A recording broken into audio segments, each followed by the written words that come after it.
Hello, NWF wrestling fans. We are here live again for the first time in a while. We got a bit of a hiatus, but we are back and better than ever, as you can see. But I know you all missed the most amazing part of our show, and that's the introduction. So let's get straight into it. That's my favorite ones. I think it's going to be the best one I've ever done. Ladies and gentlemen, I am your new NWF World Heavyweight Champion. I am the longest reigning NIPW Junior Heavyweight Champion. I am the fifth man on the NWF Mount Rushmore. And I am the now heart and soul of the NWF, your main host, the Canary Kid. And I, of course, to my left, he is the 5-time former NWF World Champion. He is the slowest counting of all referees. And he is, of course, as we all know, the ultimate schmuck. He is Schmucker Crossen. I thought maybe you would actually introduce me properly this show, but I guess I'm wrong. I left out something. My co-host, Schmucker Crossen. There you go. And I guess since we're putting all these accolades out there, you did mention 5-time former champion, Yeah. but also the longest reigning NWF world champion over a year. So you got a few records you could work on breaking now that you got that belt. And Canary, we're not going to be at the request of Ricky, we're not going to be in character today, but we are going to stay in character for just a minute because I got a few things I want to say. I couldn't help but notice your promo that you did for Johnny when you first got the belt about a week ago. Yeah. And in that nice promo you did there, I happened to hear that you would take on all challengers, newcomers, or those going into a retirement match. Didn't catch my attention. Canary, let me just say this. I hope you weren't insinuating you want Crusher Crossen to come back out of retire and do a retirement match. I never had one. And because I don't want to ruin this for you. I mean, you just got the belt. I don't want to take it that quick. Look, see after, let me pull up the curtain here for a second, ladies and gentlemen. I know you guys saw bits and pieces of clips on Rewind, but for those who didn't, after watching Crusher and training with us, I can tell you right now, I'm more than happy to admit I don't want the Crusher match. Didn't think the guy could still go. I'll leave that to someone else. I think John's in the line right now, so we'll leave it to him or something because didn't know Crusher could still go. Well, I mean, I'm not what I used to be, but yeah, I can still go. I can still do it. My dropkick's better. Right now it is. And we'll talk about that when we get out of character. But once I'm still in character, it was so good to be in that ring again. Yeah. Not just reffing the match, but the training and all that stuff, and being able to. I had no idea I was going to be working with you guys. I knew I was going to be working with the kids, and not that I can show you guys much, but to be able to show you a little something here and there was kind of cool, and I enjoyed it. It's not about right. I saw you were saying with Dave and stuff, and I saw Dave was trying to top you up to get his little bit of say, and he's like, if you're going back, you should show them this. You're going to try to show some pin move or whatever. I'm sure they've seen it. Yeah. But the thing is, we may know at our training, especially like the advanced people, we may know how to do 100 different moves. However, it's every person that could come into our training could show us a new way to link it together because you're not always taught how to link spots together. It's something you just know. That's one of Nathan's big things. He says we can do. Basically, we can wrestle better than Nathan can. That's one of Nathan's big things. A lot of our guys can. He always says I can do it. He always says Dylan can do it. He always says John McCann can do it.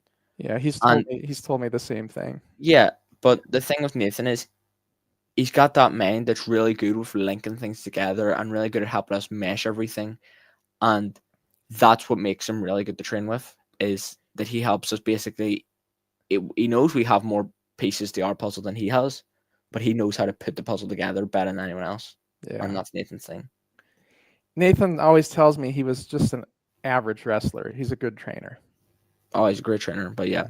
Yeah, he that's how he words it with me anyway. But I was going to say, and Nathan, as I was leaving Ireland, I'm getting messages and stuff from a lot of people, and Nathan being one of them, and he's saying, you know, you got to come back in, and goes, next time you come back, work a match. He's really working for that. He's really working for it.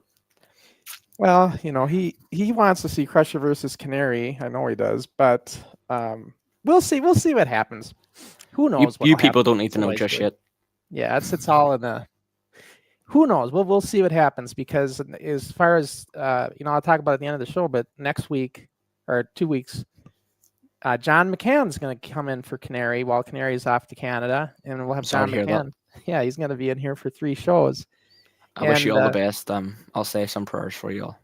Yeah, and I'm looking forward to talking to John. I've always liked John. We'll see how it goes. I don't know about his new heel style. We'll see. You know, sometimes I get into it with you, and Patch, I'll get into it with him too. Look, but all I'm gonna say is, say what you want about me doing heel actions, but when you look at what John's been doing, I didn't beat anyone up after their first win. Here's got a problem. Here's got a problem with beating people up. I'll say that. That's just behind the scenes talk. But there's one thing I want to say before we get out of character, and that is that I seen what happened last week. Now, Ben Nelson, I don't know where your head is here, but Ricky, your back was turned and he tossed you out of the Battle Royal. Yeah. Now, what the hell's going on here? Ben, I've been supporting you for a long time, and I'm just looking at this from the outside. You didn't let go of the handshake at that table. You caused it to flip, really, if you think about it. Now, you did the right thing in the match, and then now it's back to where you were at with the table. I mean, what's going on? Here's the thing, Canary. Best friends, or friends in general, don't throw you out of Battle Royals when there's multiple people left. If it's just down to you two, it's one thing. That's an act of war when somebody does something like that. And I have a whole different mentality when it comes to that kind of stuff and advice. You wrestle your friends with respect. You wrestle your enemies to win at any cost. Well, me and Ben got backstage after that, and, you know, I'm assuming for the people who were at the Charity Slam event just last week, they saw, yes, me and Ben did get into it a bit, you know, in our last appearance in front of everyone. But once we got backstage, we slowly started to cool down, and, you know, we realized that it was just us trying to one up each other. We saw it as friendly competition. That's how Ben described it. And, you know, I trust Ben a lot. He hasn't done anything directly to break my trust. Yes, he's done actions that I'm like, Ben, what are you doing? But at the same time, that's Ben's experience showing. Been in the business long enough, you know, he's had loads of matches, but at the same time, he just has those little bit of things he needs to brush up on. You know, he lets that, you know, year and a half that I have on him show a lot. You know what I see, and I'm going to tell you, I see a bit of jealousy right now with Ben. I see the fact that he just took that upon himself when your back was turned to throw you out because he's still mad over the match. I think Ben, even though he shook your hand and everything and was cool at the end of the match, I think there's a part of Ben that's resentful. He wanted that belt and he didn't get it. That's what I see. I'm just saying this, Canary, you better watch your back and you better start looking at who's your friends and who are not your friends going forward. That's all I'm going to say. Okay. Yeah, I'll keep an eye on it. But I trust Ben. For now. All right, guys. Let's get out of character now, because Ricky didn't want to do character stuff today. We want to talk about just the fact of what happened and everything, and the whole experience and everything from the title match. Plus, I got training footage to show. Both of the kids and Mitch got me training footage of the adults when I was with you guys. And also, of course, the match itself. We're going to watch the match. My version's a little different than the one you just seen on the channel, on NIPW's channel, because I corrected the audio a little bit better. So perfect. Although we're not going to hear it so much because we're going to lower it because we can talk, but when I put it up on our channel, it'll be a little bit better. So yeah, there were some issues behind the scenes, and we don't even need to get into it. But as far as the technical stuff goes, that's why the audio is a little kind of distorted a little bit. But now Mitch knows he can send the WAV file to me and I can fix it. So, going forward, if that ever happens again, I'll get it corrected before they put the upload in there. So, are you there? Yep. Oh, Sorry, I'm just. I just thought you were froze. You were like I thought it froze. I'm still as ever. I'm just fixing something here. I'm on pins and needles with the StreamYard because I don't want to make sure it's working. Yeah. We don't know what's going on. Yeah, I get you. But yeah, so we're gonna watch the title match. It was great. First of all, it was just a great experience going out there. I got the Ireland shirt. I should have got a Northern Ireland shirt, but I got this at the airport in Dublin, and I got the Ireland shirt, and I got it was just a great experience going over there. I was hoping, I was gonna say I even got a $5 for 5 time, but this is a euro. That's a euro. Yeah. No, it's not the same. It's not the same. So, and then if I'm wearing my Stevie Fee autographed hat, is what I got on. And oh, is that you fanboying over Stevie now? Yeah. Yeah. Because Stevie, I think it was Stevie's the one I demonstrated the 1, 2, 3, the one that first move we went over. Yeah. And I think it was Stevie I did it too, and I think that's where I got Crusher's a little bit of bruised ribs, everybody, because I came down wrong. I should have turned, and I came down on my side on him, and I hit the side of my ribs. And then Crusher decided it wasn't for him to ever go back in the ring again. Oh no, I'd do that again in a heartbeat. Are you kidding? I just have to remember to turn is all. I'm just saying, ladies and gentlemen, if Crusher does get back in a ring, you will be shocked, because we all were. I can tell you that for sure. Were you guys really? Oh yeah, we couldn't believe it. We could not believe it. I think it was Brandon I looked at. I know John was very shocked, but Brandon and me were like looking at each other like, whoa. Yeah, I mean, I didn't do much, but I could do more. You know that loopy-loo thing I was trying to do? I could, if I just worked it a couple times, I could get it down again. That's just ring rust. That's all that is. Mm-hmm. And I'll tell you this much though: if I do come out there to do a match, I would try to get with the Indie Fed here and do some training. Do you know one? Yeah, they do it in Salt Lake City. Perfect. So there'd be, as long as they'd let me do it with them for a couple months, and I think they would. They'd probably want the money. So yeah, that's what I would do. Crusher starting up a GoFundMe to get back in the ring. Well, I'm not gonna. You're not gonna. If I'm gonna go in the ring, if I'm gonna do. And John was in my ear the whole time. God, Crusher, you got to do it. You got to do it. You got to do it. But if I did, I would prepare for it. Like, not just losing weight. I would get in better shape for it. So I don't want to, because I don't. You know me, Ricky. I'm not gonna half-ass anything. No. So yeah. But I don't know if I can do everything I used to do. I was just even, when I was in there, I was talking about this. I was talking to John about the swan dive. I said, God, John, you should bring that back. And I showed him the clip, that old clip I had that I did it, that I put up on YouTube. It's just a simple move. You just you kind of springboard your way over the top rope and do a body splash on the guy, right? It's not hard. And John says, well, he's never done it. And he goes, I guess add it to your arsenal. I don't see anybody doing that anymore. Yeah. And he's like, yeah, maybe I will. He goes, but it won't look as good as yours, Crusher. Kiss ass. Yeah, what are you talking about? This would look better. Jesus, I can't believe he says that. He's just trying to make me feel good. Yeah, he's just trying to make me feel good. And it was funny too, guys, because when I got to town, after Darren, carted me around and we went to different places, and I finally got a chance to get back to my hotel because I had to get checked in. And John was like, are you at the hotel? And I said, yeah. And he goes, I'm close. Do you want to get together? I said, yeah, come on over. So he walked over. 15 minutes or so. I don't know where he's at, the gym or something. And he walked over and I met up with John. And when he was in the hotel, I said, John, put the belt on your shoulder. I'll do a selfie. I'll send it to Ricky.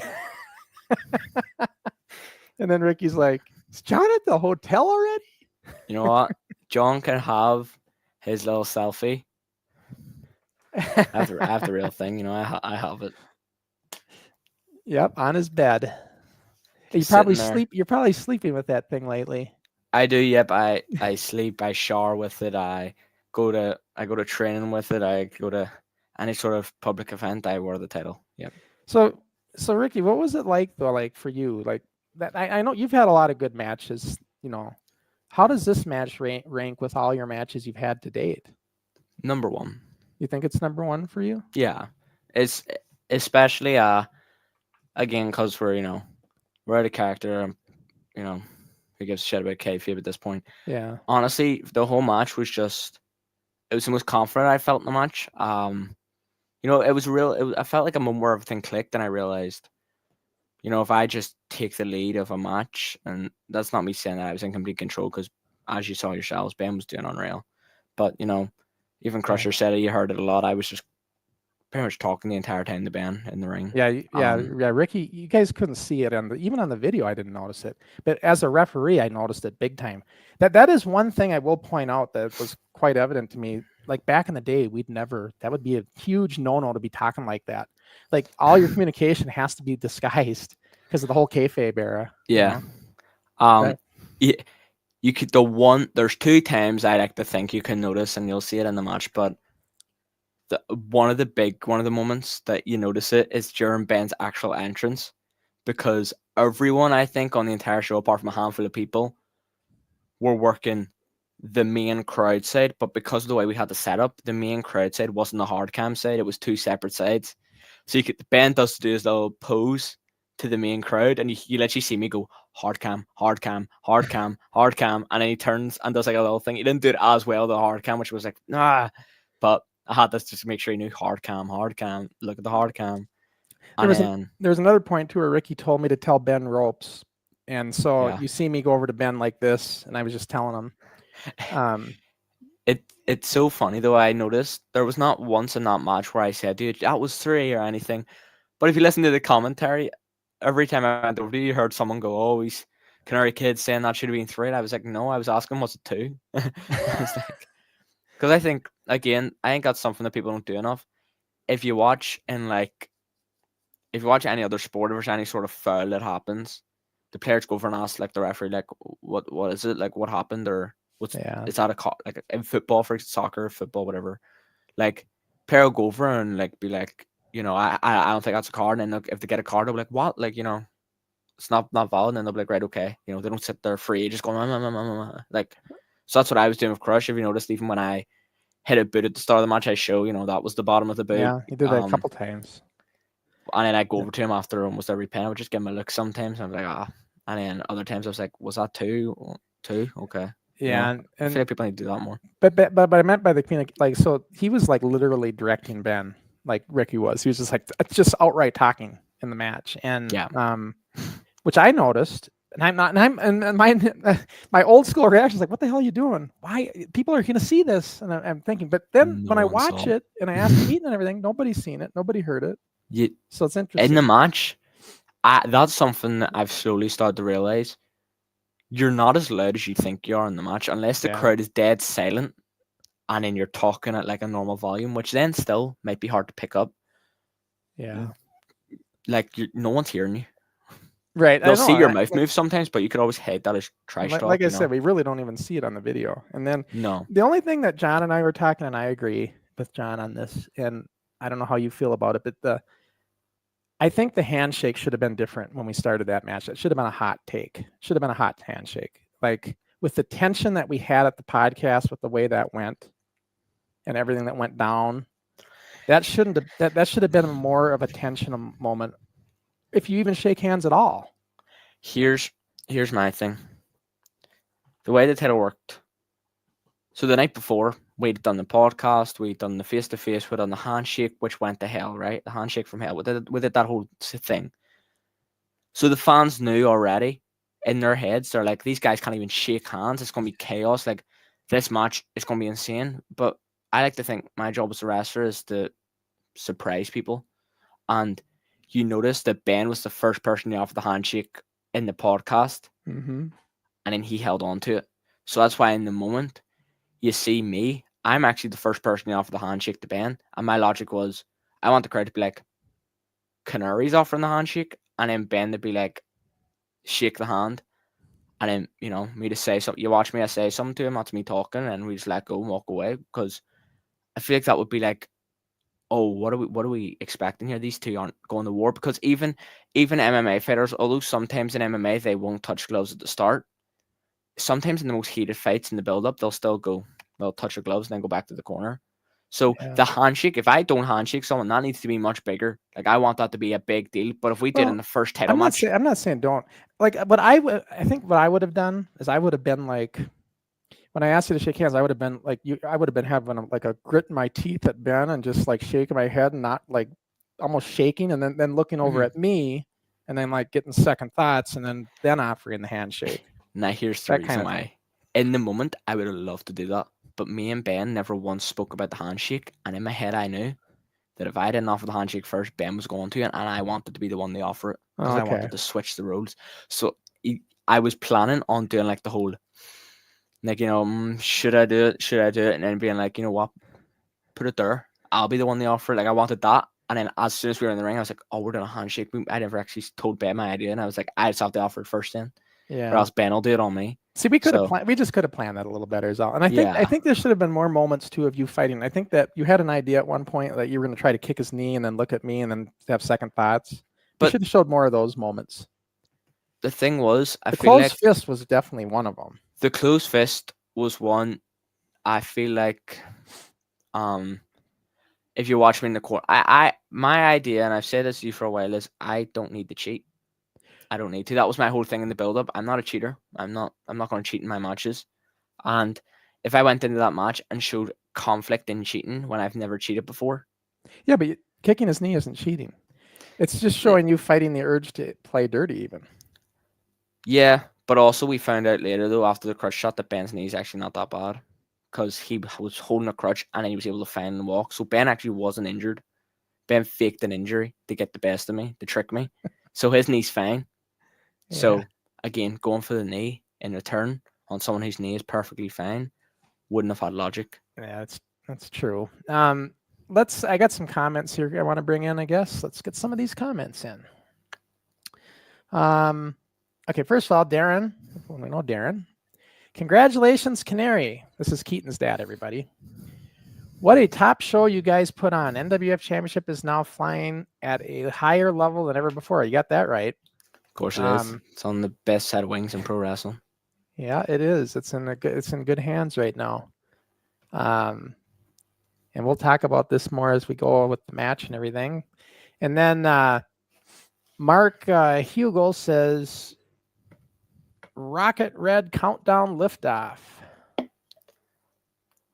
Not sure what that means. Do you? I mean, this is your generation, probably. Hey, no, don't compare. Well, we love the creativity. Maybe that's Morse code. Maybe he's in trouble or something. Just let us know. Yeah, who knows? And then Gizmo, one of our regulars. So, Ricky, you are the one who bruised up Crusher in the match. Did you see his bruises? They're talking about my Abdullah the Butcher marks. I did not touch Crusher's head in the match or his arm in the match. Chest was what got touched. If Crusher's trying to claim, no, guys, let's rephrase. I bruised him. That clothesline hit me in the face. Is where it hit me. Luckily, it was a little higher. Would have had a bloody nose. Crusher pre-bumped the clothesline. So pre-bumped. No. I had multiple people. Even John looked at it and said, "That's not a pre-bump." John's just catching us to get a match. We want to work that out. But I didn't care. I'd take it. I'd take that shot in the face again. That didn't. I just like to give him shit about it. Is all. Pre-bump. But yeah, so and I guess the arm. I mean, I don't know where that probably came from training. Honestly, I don't know what I did, but I did something there. Let's see. I don't think it was. I was looking at the arm. I think Gizmo or somebody said that was when I was holding Ben's arms that caused that. Because I was holding with my forearms, not my bicep. So I don't think that would have been enough to. Just holding his arms ain't gonna bruise him. That had to come from training. Yeah. Who knows what I did? All right, and then this is Sky Sports Video News. Ricky, that was the best drop kick I have ever seen at any level. When you hit Ben off the second rope, it topped any drop kick I have seen from Crusher. The pupil passed the master. And I said as much on Rewind. Not that I'm going to say this. Oh, here we go. Yeah, I'm not going to say I can do it, but I will tell you this. And Ricky knows this, but I practiced the drop kick back in the day. Now, today, forget it. But back when I was 19, 20, when I do my drop kick, I'd have Troy or whoever hold the punching bag in the gym, and I would mark my spots. And I was definitely kicking up here. Like I was above my head by a foot easily. So I probably could pull it off, but I just never thought of having somebody come off the second rope and doing that. You know what I call it? I call that a reverse missile drop kick. Because that's really what it is. I just call it a drop kick. You're just doing it reverse of a missile drop kick. Missile drop kick would be going the other way. So, a missile drop kick is where you come off the second rope or third rope. Yeah. Do the missile. Yeah. So you're just doing it reverse. Yeah. So, but I think I could hit it, but I can't say I can because I have to go back in time to do it. So, but you're right. The pupil's the master, and you know why? Because I got it in his head when he met me about my drop kick, and I got it in his head, and he started working on the damn thing, and now look what we have. So, it is a nice drop kick. I think you probably got the best drop kick in the entire dojo. Yeah, I like to think so. That was an argument we had last Saturday on the build up to Charity Slam. It was me, Dylan, and John all having a debate on who has the best drop kick. I haven't seen Dylan's, to be honest. Well, that's what Dylan kept saying. Anytime we try and say no, Mike's is better than Dylan, Dylan would say, "Well, I don't drop kick enough for you to know that." And I'm like, "Shut up." And then John would be like, "I can backflip out of my drop kick." I'm like, "Yeah, but mine looks better." Point. And what makes a good drop kick too is precision and always hitting the right spot. Yeah. And I say that after hitting Kelsey in the face, but yes, and breaking his jaw. But I mean that makes a difference too. And if you look at this one that Ricky does now, we're gonna see, guys, you're gonna see this footage now, and this is the pro edited shot. This isn't gonna be the same thing you've seen earlier. Oh yeah. So this match we're gonna watch is gonna be the nice one. Now it's nice. Not that Keaton's wasn't nice, but I'm just saying it's gonna be better quality and everything. Better quality, yeah. And you'll see a whole different angle of that drop kick, and I think it's a great angle, don't you? Oh yeah, amazing. It really caught it good, and I was very proud to see that. I didn't register with me in the match because everything's going by so fast. Like I didn't ladies and realize. Gentlemen, Crusher actually after the match didn't actually know that I did a drop kick. I mean, yeah, because it just passed his mind that I did a drop kick. Things going through your head when you're reffing because like I'm making sure I want to catch this fist that he's going to do because he's going to do this closed fist, and I got to catch it with all the elbows and things that could miss it easily. Yeah, so I'm watching for that, and I'm making sure I'm trying to make sure I know where the ref's Crusher got nervous. It's coming. Yeah, so I just had a lot of things in my mind, but when I watched it in replay here on the video on Keaton's initially, I thought, God, because Nathan said, Crusher, you got to see that. That's probably better than any of yours. Nathan's seen most of mine. So, yeah. It was honestly, right, the thing is, I don't know how good it looked the first time I ever did the drop kick, because the first time I did that exact drop kick was on the fly in a training drill. So we were doing a training drill. Nathan couldn't make it up one day, like other commitments, with family and stuff. And it was one of the rare occasions where someone else had to take it. And, DD Crooks took this training session, and we were doing like a heat drill, which is basically like you'd have one person in just beating someone up, and then one person's a babyface and just kind of, gets a wee bit in, then keeps getting, knocked off. And I was being the heel with Stevie Fee, and we did that exact spot, that I eat an elbow, I eat a boot, and Stevie went up to the middle, and as I'm selling, DD Crooks calls, drop kick him off the middle, drop kick him when he jumps, and I was like, right, and I did it, and they went, oh, that was sick. I don't know if it looked, I'm assuming you did it before you did it in the match. I'd done it once before, and that would make me go, yeah, I can do that, because that wasn't hard to do. Well, it is hard. It is hard to do though, because people for me. I'm just saying, but people don't understand is that anytime you get above your head, you have to go at an angle. You have to go at an angle up, and it's not easy to do that, and not everybody could do that. So for my drop kick, I think that's the thing. I put most of my drop kick now. That was one of the issues I had. I used to like kind of rely on the turn of the drop kick more, but now I rely more on the vertical leap side of the drop kick. So I knew I can get height. And just FYI, guys, when you see me doing the drop kick later, just know I wasn't going all out. I mean, I could, I could jump higher. I just don't. I just don't want to. Yeah. Here's the. Seriously, in all seriousness, I knew that I could pay the price if I did that, and I don't know how my body's going to react to that. So I just wanted to do it enough to get it off. But I know I could get a higher. That's what he says. I could. Trust me. You'll see if I come back there again. In fact, what I want to do is I want to do my running drop kicks. So I want to do it the way I used to, right? Hit the ropes and they're running back, and I want to do that one. I know I could do that one still. Yeah. So yeah, but anyways, but yeah, I thought it was a great drop kick, and I think I even put an Instagram post out there saying that you've exceeded me on the drop kick now. Finally, took a while, but you finally did it. I'd known I've had it exceeded for a while. You just only noticed now. But yeah, like I've said, I don't take credit for training them on it. I just take credit for him perfecting it. Yeah, I give myself the credit for the dropkick. To be completely honest, I give Nathan a lot of credit on a lot of the stuff I can do. The dropkick, I take So complete Nathan credit. didn't train you on He it? taught me my first, rendition of the dropkick, which was the one you Right. said wasn't as good as a dropkick could be, and it could be better. I know for a fact what I got you good thinking about was keeping your feet clasped together, because I was Mhm. watching your drop kicks before and you weren't doing that. When I mentioned it on that podcast, all of a sudden your feet are staying together. Well, the thing was that's everything coming full circle. What you just said. So Nathan teaches people when they're first doing the dropkick to help them kind of get used to it, like putting stabilizers on a bike.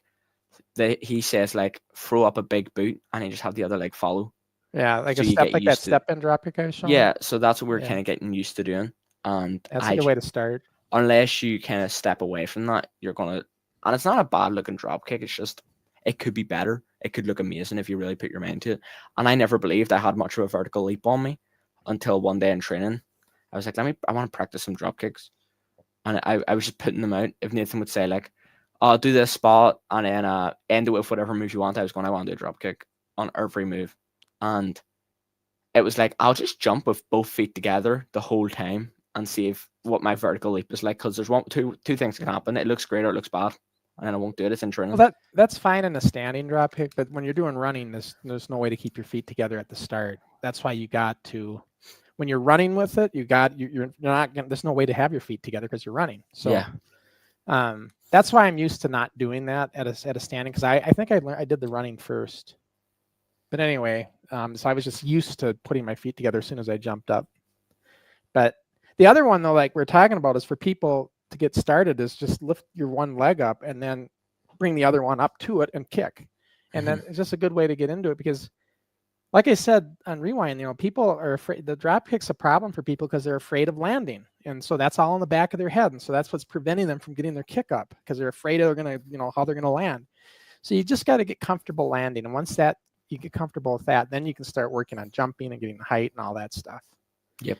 But it's nothing you're going to learn in one day. That's what I was, trying to tell the kids, in the kids training class. But anyways, let me get this other comment in, and then we'll get started with the watch along of the match. At least we'll start with that.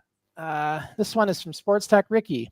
I like the fact you offered the handshake first. It shows that you are mature enough to start the match off right.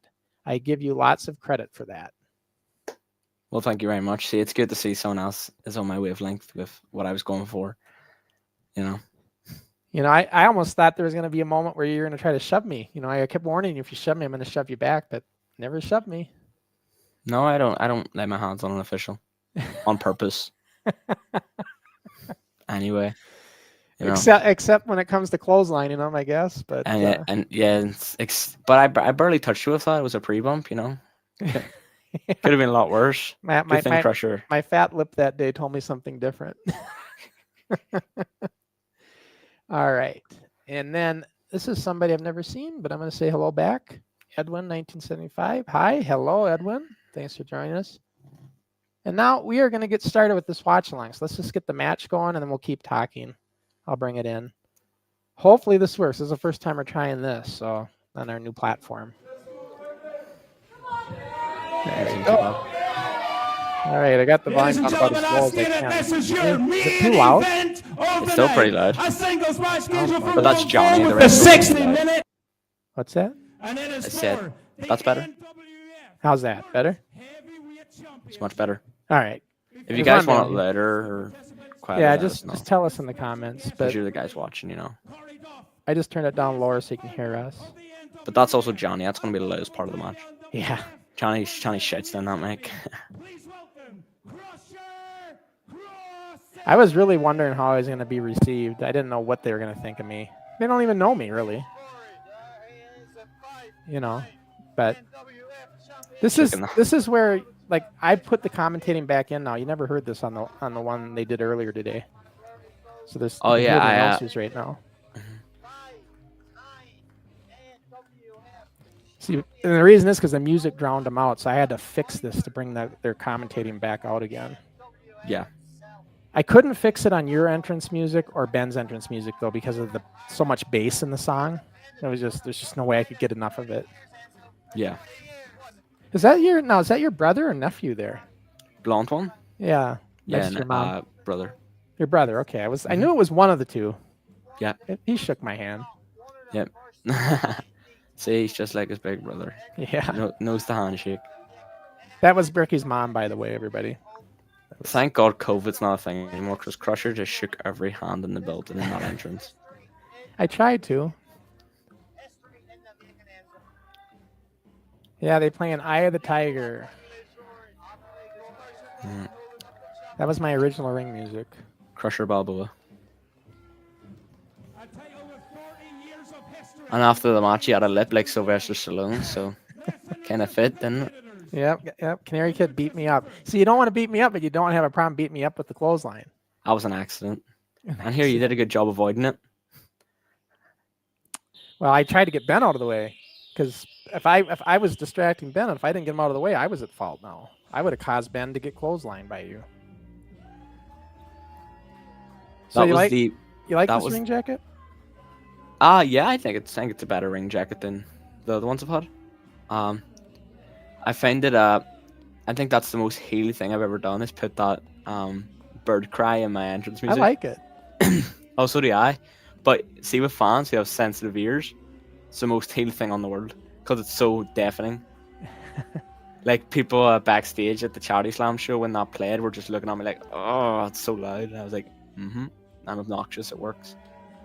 You know, I watched the 8-man tag at the Charity Slam, and all I seen was you in there, pretty much. Did the other guys even get in?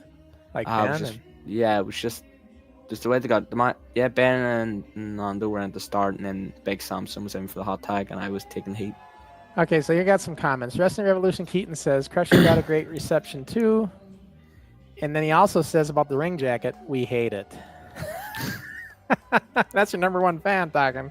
That's the number one hater now from the looks of it. Is he trying to come for my title? Is that what's happening here? Yeah, who'd you flip off there? That was Ben's girlfriend's.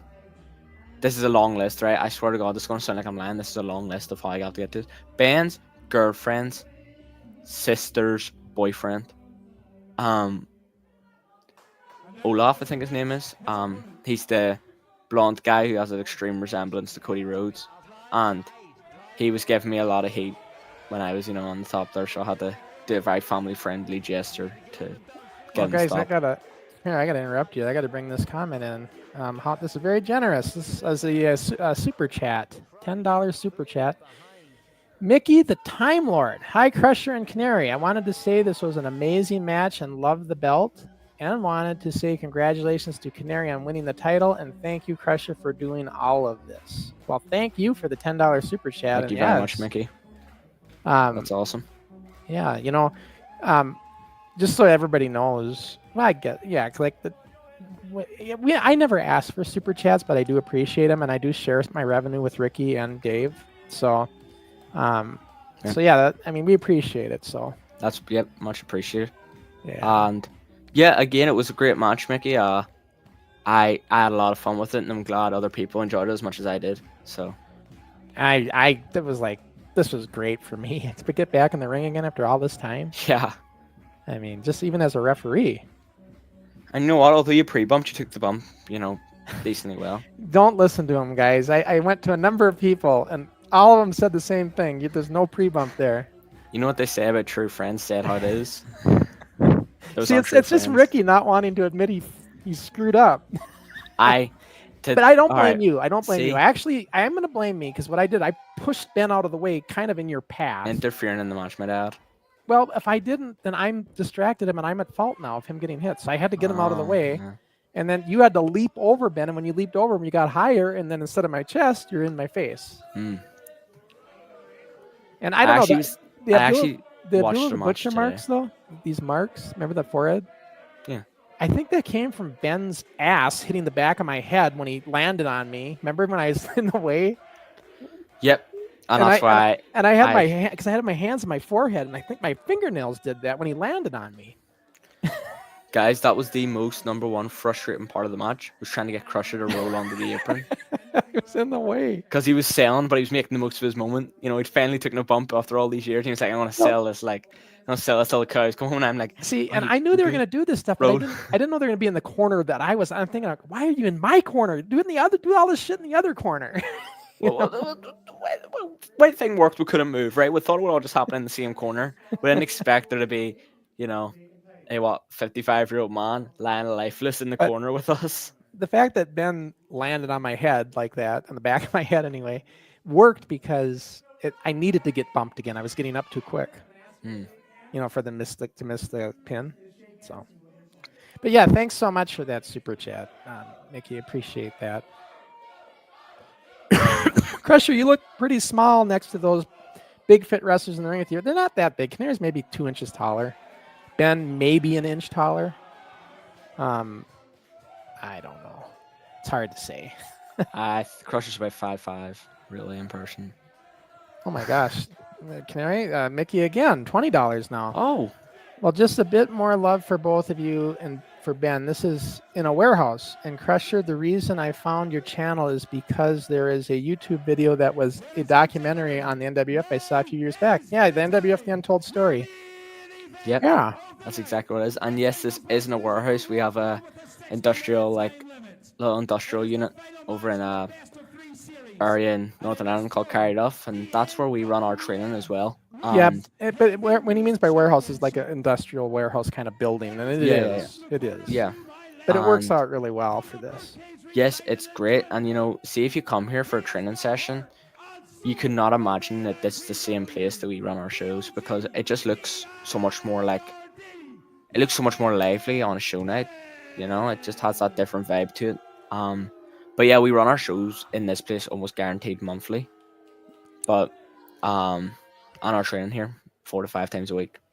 So Yeah, it's very efficient. in the documentary, I'm glad you brought that up, Mickey, because I really, that was a big project for me. That's where I retold the story of the NWF. Up to that point, people forgot about the NWF. Mhm. And so I kind of reinvented the story again, let them know what we did. And the documentary and book kind of focused more on our kids wrestling side, not so much my indie stuff I did. Yeah. Because it was a marketing thing, want to market to more kids and teenagers, Mhm. So that's kind of why that is. I mean, the indie stuff, so, transition to an indie fed and all that, it's a whole other story, really. Exactly. All right, so appreciate that, Mickey. Thanks Thank so you much. again. And then he has another question. He says, I noticed that the mic they are using seems muffled unless the sound is bouncing off the walls. Yeah, what happened here, Mickey, there were some technical problems. It normally isn't like this. And there were just some technical issues on the side that they've realized they had after we recorded everything. So it's And normally not like this. yeah, usually as well with these, like when we're doing the shows in the warehouse, for the sake of like efficiency, we like to do our commentary like post the show. But this was live commentary because we'd already scheduled with the event that was meant to be outside the place, so we just kind of doubled down on having live commentary, but from our industrial unit for the first time. And yeah, because of that, we weren't able to fix any flaws or anything in the audio. Yeah. I will be uploading this match to our channel later today, and when I do, will have better audio than what you heard on the NIPW live stream today, the one they did earlier. So it will be fixed up a little bit better. Like I've increased and amplified all the commentary in the whole match, so it will be more prominent now. But I asked Mitch if you want me to do the whole show. He's like, nah, I'm done with it. We're moving on. He's had enough of the Wrestle Clash. Yeah, Mitch works insanely hard. Yeah. But yeah, so this is what they did in the beginning, you guys. That was British chain wrestling they were doing. Canary, I don't know if you want to explain it. It's just kind of like real wrestling as a work. Yeah, the thing I like to call it is like catch as catch can wrestling. Yeah. And it's the more European style that many American wrestlers today do, especially. But even like the legends of wrestling from like the modern generation, like the Bryan Danielson, Daniel Bryan, like people like him, like were well known for being able to do. But yeah, this is what, like, I find it crazy that it's not as common for like people to understand as much as like European wrestlers do. Because obviously this is just the environment I was brought up in, like, but when I see people who can't chain as well, like, it's shocking, like, and it's not a bad thing. Like, chain's not everything wrestling, but it just surprises me because for ages I thought like, oh, everyone knows this stuff. Well, what I do if I have a match like with whoever, I want to do where you do chain wrestling with me, and I'll reverse with American grappling. American grappling's a Yeah. little different, so it's like I'll just do amateur wrestling that I know. So I'll reverse that way and kind of counter that way with amateur. So it'd be like British chain versus amateur. That'd be kind of cool. And that's interesting, Yeah. It's so funny. See Ben's stuff here. Like, I'm trying to sell it and stuff, and he's like kicking me to hurry up and get up. I'm like, bro, just let me sell. I'll get up when you're there. You know what I'm surprised? Well, you don't want to cheat, but Ben's got all that hair, man. You could pull his hair so easily. It would be easy, but I ain't a cheater. But there was something I noticed he did a lot in the match, and for ages I was like, why does he do that? Like, it must be an old school thing. What am I doing? You would go 1, 2, and if it was 2, you would go. And I was like, why does he do that? Or And I then, could go like this. I could do the peace sign, but that's what I was a 2 thinking. count. Yeah. But see, when you're doing this, I always was wondering, like, what's the logic behind that? And then I realized that, like, it's easier to recognize that this means there's definitely 2 fingers up there. But if you do a quick, you don't know, was that 1, 2, 3? What, if you quickly, but if you see that, you see that big difference. Yeah, I always picked up like with this because it like just like for that reason. Yeah. And another thing I did, I don't know if you guys, your refs do it, but I'm always asking you, hey, Canary, you had enough? Let me know right now. I'll ring the bell. He says no. Yeah, you were doing that a lot. That's how our refs always would ref. Like, they would always ask you. That's why when I was having you sell me that armbar, I was saying, no, ref, no, because that's just a natural reflex. The ref would be in my face asking me if I give in any kind of hold, you know? So. Oh, here it is. There's that drop kick. Look at that. And look at that angle there. Perfect. Absolutely beautiful. I love it. I am so arrogant. I just realized what I did. As soon as I hit the drop kick, I don't even, like, deep down in my body, I'm going crazy, but I just pull up this face of like, yeah, what do you expect? Yeah. But in my head, I'm like, it was in midair. I realized that was going to be amazing. I was in midair and I was like, whoa, like, I'm up. Like, I'm hitting this guy. That's what Ricky told me to tell him to get to the ropes. That's what I was doing there. I was checking on Ben, but I was really telling him to get to the ropes. I like this close in. I feel like I let that in, Yeah, it didn't hit him in the face. Yeah, he didn't pre-bump, but that's good. Was my count slow? I showed you the pace I was going to go on the back before we went out there. Yeah, I don't really remember. Your counts were slower than a modern day ref, but Probably. It's the speed of what your refs would have been like. But that's why even there you see me, I don't argue with you. I go 2. Right. Yeah, you never argued. Canary never argued with me at any point, except when I warned him about the closed fist. But at this point, I laugh at him. Yeah, like, come on, ref, like, just pick it up. I mean, championship matches back in the day would be a more slower count than usual anyway, just because it's more, you want to build the drama of it. I like this move. It was quite innovative, and you were there. You know what I would do there? I would do a backslide right there. I would hook you and backslide you when you're bent over like that. Well, this one was a little bit different. Oh, and you kicked him in the back of the head? Yeah. And the thing is, so you and Nathan were sitting there as I was trying to think of what to do with Ben. I know, we kept kind of saying, you're like, just shut up, don't. We'll figure it out. I was losing it because I had someone in my mind, and I look back and I was like, oh, that's what I had planned. But I look at this and I'm like, this was cooler. But like, yeah, it was, guys, you don't understand. I was sitting there trying to think of what to do, and Nathan's like, oh, do this. Nathan's like, oh, do this. I'm like, no. I was like really trying to think of it, and Ben's just sitting there in that position, like, just waiting to see what's going to happen. There's the punch. I clocked Ben. Yeah, he was feeling his jaw in the back. I remember it kept like going like this all the time. He said his jaw was. I just clocked him. So it looks like somebody else dislocated a jaw. That's me apologizing here in the whip. You don't even see me talk, but I was apologizing. See, guys, I influenced him so much, he's dislocating jaws now.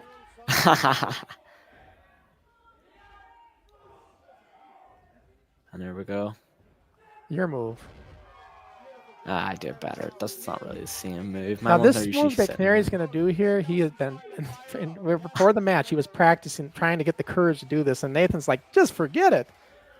But he finally got it down and did it, and he did it here where he springboards. This here in. jump, I was so scared to do because I'd been away from training for a while and I hadn't tried it since, and I got it and I was like, oh, thank God.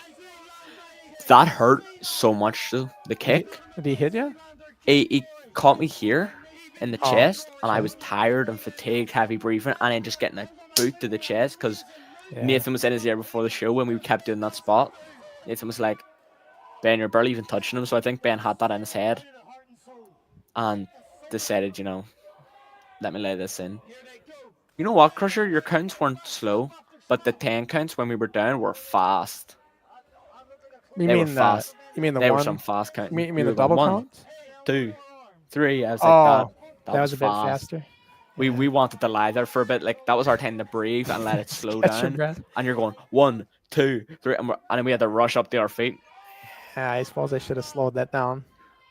I actually struggled to lift Ben there. I didn't expect it, but that was my fatigue starting to show. This was cool as well. So Ben, that was cool. Yeah, double crossbody. We wanted to just do the simple, double clothesline each other.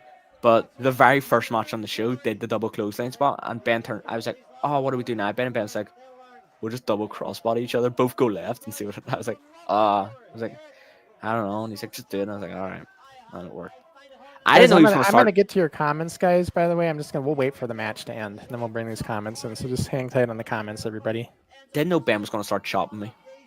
Yeah, you said you don't do chops. He's chopping you. Oh, I don't. Because one of our coaches, Damien Corvin, he always tells us, he made a very fair point that when you do a chop, people are going to think of Ric Flair, and you don't want them to think of Ric Flair, you want them to think of you, so do something that will make people think of someone else. Yeah. And then all of a sudden, and Ben made a joke to Ben saying, "Yeah, get in the corner and I'll chop you," and he was laughing, and then it didn't do any chops, and he must have been like ready for chops. So for some reason... I forgot, Ricky. Did you point out when we started that we're on all 3 channels? I don't know if you mentioned that. I didn't, and that was one thing I realized in my intro, but I was too late. So we are now live streaming on NWF, Wrestling Revolution Keaton, and NIPW official YouTube channel. All 3 channels now you can see us live on Forward. So that's kind of exciting. Now he called it a brain buster, but I know the brain buster. That's not quite the brain buster, what he did there. That's the brain buster in modern wrestling. Okay, because like the way they used to do, you come like a pile driver almost. Yeah, right. This is the modern wrestling brain buster, but we just kept telling you vertical. Did they do that for safety reasons? Yeah. Yeah, that's what I figure. Okay, makes sense. See, I do throw you in the bin. You were worried in case it didn't look like you got thrown in the bin. I said, Ben, get out of the way, because like I'm distracted him, so I had to get him out of the way, or else I'm at fault. By the way, guys, here's Crusher getting nice and comfortable in the middle of the ring. Look at Canary, all the concern for Crusher. See, I told you he cares about me. And at the same time, tell him to get out of the ring because we need to run something here. Not quite yet. You didn't tell me. I'll tell you. I know where you told me. It wasn't. Oh no, I'd already told you. I was telling you there. You just weren't listening. You tell me after. I do tell you again. Yeah. It's while I'm selling in the corner. It's when I'm selling after he power bombs me. Yeah, after he power bombs you, that's when you tell me roll. Because you rolled back out. I didn't realize that you rolled back out, and here's me going, Crusher, roll over, out of the way, and then you didn't even get fully out of the way, so Ben just fires himself. Yeah, and he landed on my head, and my hand was there with my fingernails. I think that's how I got my Abdullah the Butcher marks. This was scary. This was intuition from me, because you couldn't hear it. I didn't know what the count was. I couldn't hear it. So I was sitting there. I almost didn't kick out, but I was like, I'd rather kick out at 1 than don't kick out at all, and then the finish is ruined. But it worked out because I was sitting there, and then. But usually for us, Nathan has the rule: referees always count at the person's shoulders, so they can look and see the count and work out when the best time to kick out is.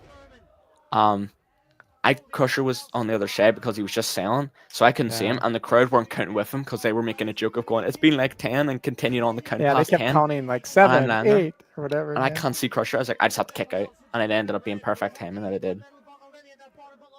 I should have had you do the meteor to me too. Yeah, here's the meteor.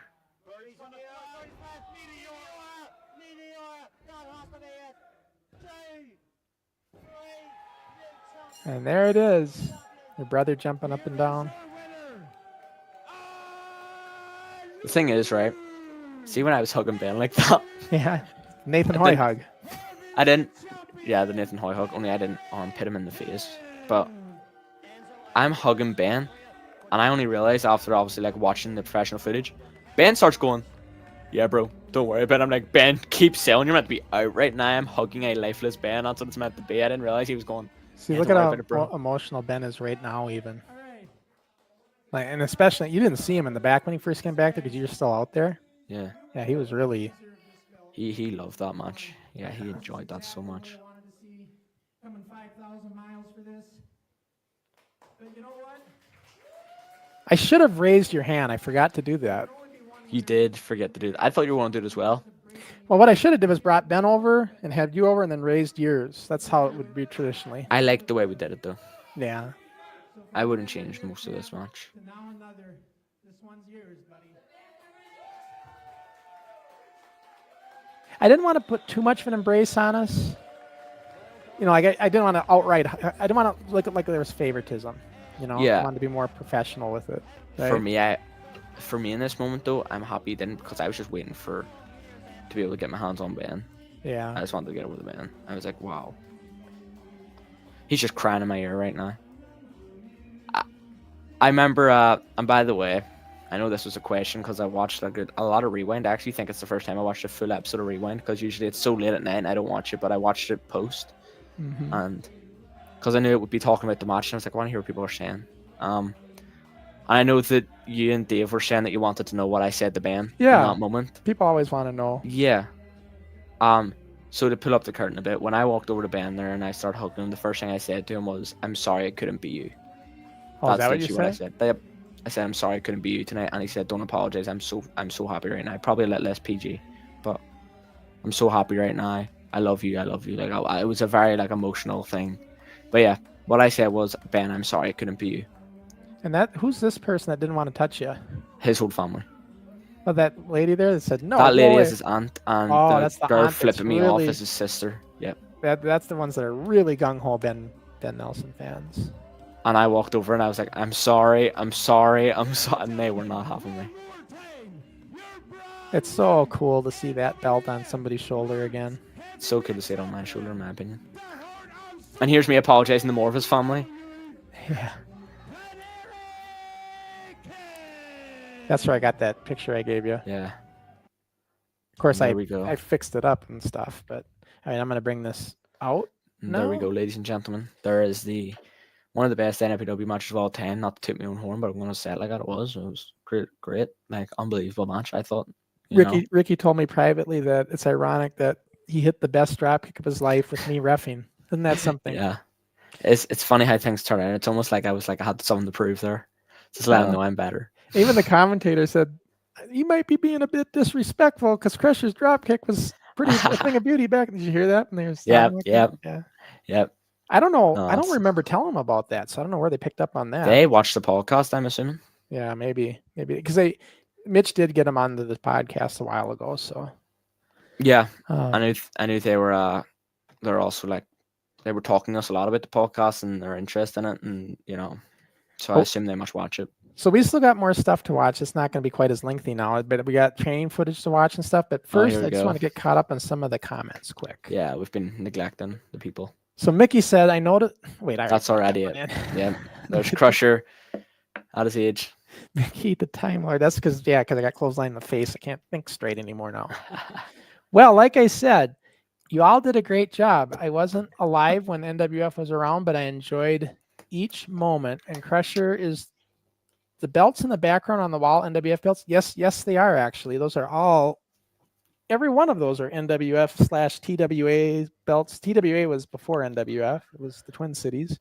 Those two on the bottom. But yeah, those are all NWF belts. And most of them designed by Steve Engstrom. He was a hell of a good belt designer back then for us. He was good for that. Let's see. And then Mickey says, "Sorry if I'm asking too many questions." Nah. No, we know actually how- want as much involvement as possible, so we actually appreciate that, Mickey. If you have 600 more, that'd be great. Exactly. And Mass Movies, are there any upcoming guests from Full Tilt Wrestling anytime soon? As a matter of fact, I just talked to Mitch, and he has the link, and I said, Mitch, you probably might want to come in and challenge Canary Kid. Now he's got this NWF belt. And he liked the idea of that. So you might see Mitch come in and do a little instigating one of these shows. Oh, We'll not have to Mitch. see. Oh God. So yeah. So He actually just recently lost the title, so I know and you know he's gonna something, I want to get more of their guys on. Like there's a few of them that are on my Instagram that are following me, and I'm gonna reach out to them and see if we can get some of them other guys too. Yeah, they're great. Fruit Hilt's a great place. Yeah, I want to get more of them on. So Mhm. I think that would be great. For sure. So yeah, those are the comments. So yeah, let's get to some of the training footage. I'm gonna start with the kids training. I think this might have music to it or whatever. The rest of them won't have any music, but this is just Keaton's gonna, footage. oh wait, here's one more from Mickey. I'm gonna get that, and he gave us so many super chats he deserves. Yeah. Well, Canary, NIPW do live streams. Does NIPW do live streams? Because I am curious and I want to watch more matches. Yes. So if you're interested in doing more matches, I'm watching more matches. We don't always live stream our matches, but almost every show that NIPW has done. No, let me correct that. Every show NIPW has done, every match is on YouTube. It's available on the YouTube channel that we're actually streaming from here right now. But if you just search up NIPW Wrestling, Private and Canary Kid there. Search Northern Ireland Pro Wrestling. And yes, comes right there up. You go. Northern Ireland Pro Wrestling on YouTube. You'll find, because if you search Canary Kid, you're going to find other people's channels and stuff, and he doesn't always like seeing some of that stuff out there. So no, I don't. No one really posts about me. It's just what people comment. I don't like. Oh, yeah. So some people watch wrestling for other reasons, folks. Yeah, somebody was commenting on one of our shows like Canary's got to get regular wrestling tights. Well, what's wrong with what he's got? I don't understand the question. Oh yeah, yeah, I'm not showing enough skin for a certain demographic, I guess. But yeah, I guess you get weirdos. So yeah, and then yeah, so let's get to this training footage. This is just going to be, this first one's with the kids, and I just tried to show you stuff that I was doing with the kids. And I showed you stills last week, everybody. This is going to be the actual video footage. Here so we we'll go. Just watch it. Here we go. That's me trying to do the loop-de-loop Ben. He couldn't get me over. This is hilarious. And look at Ben. Nathan's telling Ben off. Ben's like, what do you want me to do? And went into the backslide with him, trying to show how I do it. So now the kids are all going to do the same thing now, and we have to help some of them. And look at Keaton go. This is where they struggle. They're doing the backslide differently. They're not doing it fluid like I do, which I wish I would have been more. I wish I would have pointed that out better on how I did it. Why? Well, I'm assuming, yeah, it's hard. It's actually going to be really hard for you to explain right now, but I was going to say, how do you do it? Oh, let's see this. There's Canary's drop kick to Crusher. Front bump. I could have got that better, to be honest. Wasn't bad. There's a slow-mo of it.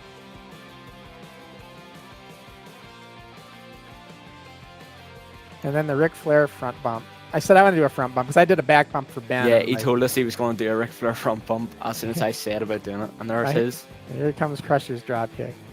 Not as nice, but... That wasn't too bad, you know? You got it where you needed it to be. I put these in slow-mo, though, because that way you can see him a little bit better. I've never seen myself that close up taking like a corner. That's really funny. This is really cool seeing me this close up in slow motion wrestle. Like, I love that. That's really sick. Well, the kids clapped, I guess, so it had to be somewhat good. There's my face of surprise the Crusher got up that high. That's when I did Ben. And then I had Ben drop kick me, and I did my back drop, but I didn't do it as nice as I could. Like, I used to get my legs way up there.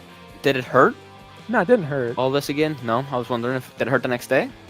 No, the only thing that hurt was my ribs after 2 days, and that's how bruised ribs go. When you bruise your ribs, you don't feel it right away.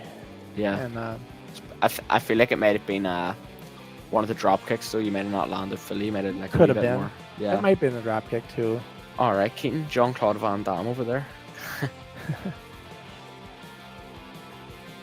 That was a good snapmare by Keaton right there. Oh yeah, he's great at the chin and the. And what I was trying to show Keaton there is like slap the wrist. Some of these guys were slapping your arms though and stuff. Like oh yeah, was it John? I was screaming off for it.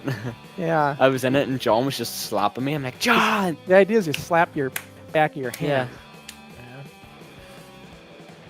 This guy Eli's pretty good, I think. Like Eli's great. I told him keep your arm loose, and he had it nice and loose. See, I can move it fluid. That's what you want. You want to be able to move it. Eli's great. Yeah. Like Nathan says, you just react. You react. This is a rest hold. You shouldn't be working at all. Yeah, exactly. Yeah. Oh, I guess it's done. Is that all the? That's all Yeah. for the kids. Yeah, I was gonna say, do you have more from the adults or? Yep, that was the kids. So now we'll go to the adults. Sure I'm on the right one. So this is just kind of showing, this is their pre-workout. A little bit of it anyway. And this went on for like 15, 20 minutes. It's me making fun of Brandon squats. That might be a little loud. I'm going to turn it down a bit. I was just constantly making fun of Brandon for his squatting. He's not squatting? No, you can see him. He's bent down too much. See, I could do the squatting. I could do that. I'll tell you what. We never did rolls back in the day, ever. So like this stuff, this would be hard for me. I could probably figure it out, but first thing we do in a ring. Yeah, we never did this. It's crazy how smooth John is on that. Like that's insane looking at it. I think I could figure it out if I practice this, but they're really good to know because see if you're like for example, if you mess up something in a match, a roll's going to get you out of it a lot. Like if you're about to hurt yourself, if you know how to tuck and roll. This is the rugby player Ben I got put in with. I was not happy having to do that. But hopefully the shoot fights got recorded so you can see me and Ben. I think I have it in here. That makes me look less of an idiot. Like yeah, it is. There we go. Yeah. About to pin them to the ground. Yeah. You'd never get me that quick though, Ricky. I know how to do. See, that's where I came on my side. See, that's for my side. That's what done it. That's what it was. That was the one, the tail end of my showing him the.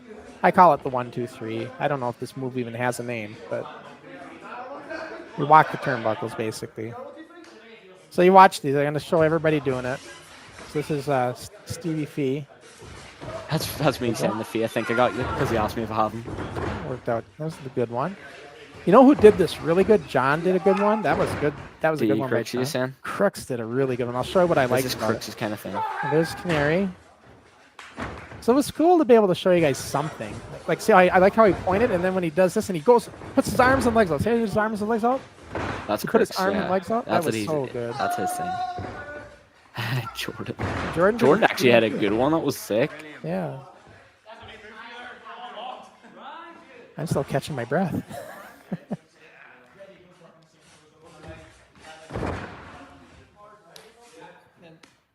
Crusher working people. I'm telling him keep his arm loose. Crusher Miyagi. Yeah, Brandon ain't loose. Brandon's stiffer than a rusty door. Like. This is a young kid starting out, huh? Beers? Yeah, the guy in pink. Yeah. I haven't seen him on any matches yet. No, he's a manager. He's a manager? Yeah. He's a manager for Malice. The character that we have on our show. Yeah. Here, speaking of masked gimmicks, I saw you almost expose one of our masked wrestlers on almost did, yeah. Rewind. Oh my god. I know. That was so funny. I don't think he saw it, thankfully, because I feel like I don't think I exactly said his name though either. So. You would have caught on. I'm assuming fans probably caught on very easily if they knew who he was. If they know our roster, they know exactly who you're talking about. And this is just a little bit of grappling I put in here that you guys are doing, that just little sequences and series you guys are doing now at this point. Yeah, hopefully me and Jordan doesn't. Looked like Ben caught him in the face.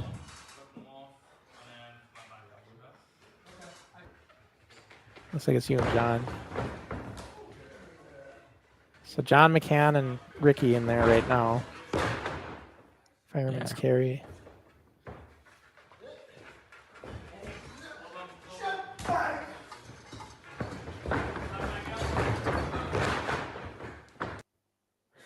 And then there's one more thing to show, and this is quick. You already seen it, Ricky, but I don't think I've ever shown it to anybody else. So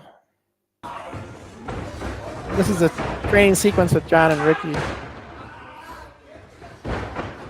You guys have done this a number of times, you can tell. Oh yeah. That's just what we just know that. And then John really wanted to run it the other way. He really wanted to show his hip toss. That's why I cuts and then we'll go back again because John's like, yo, we did it the other way. John blows his people on this.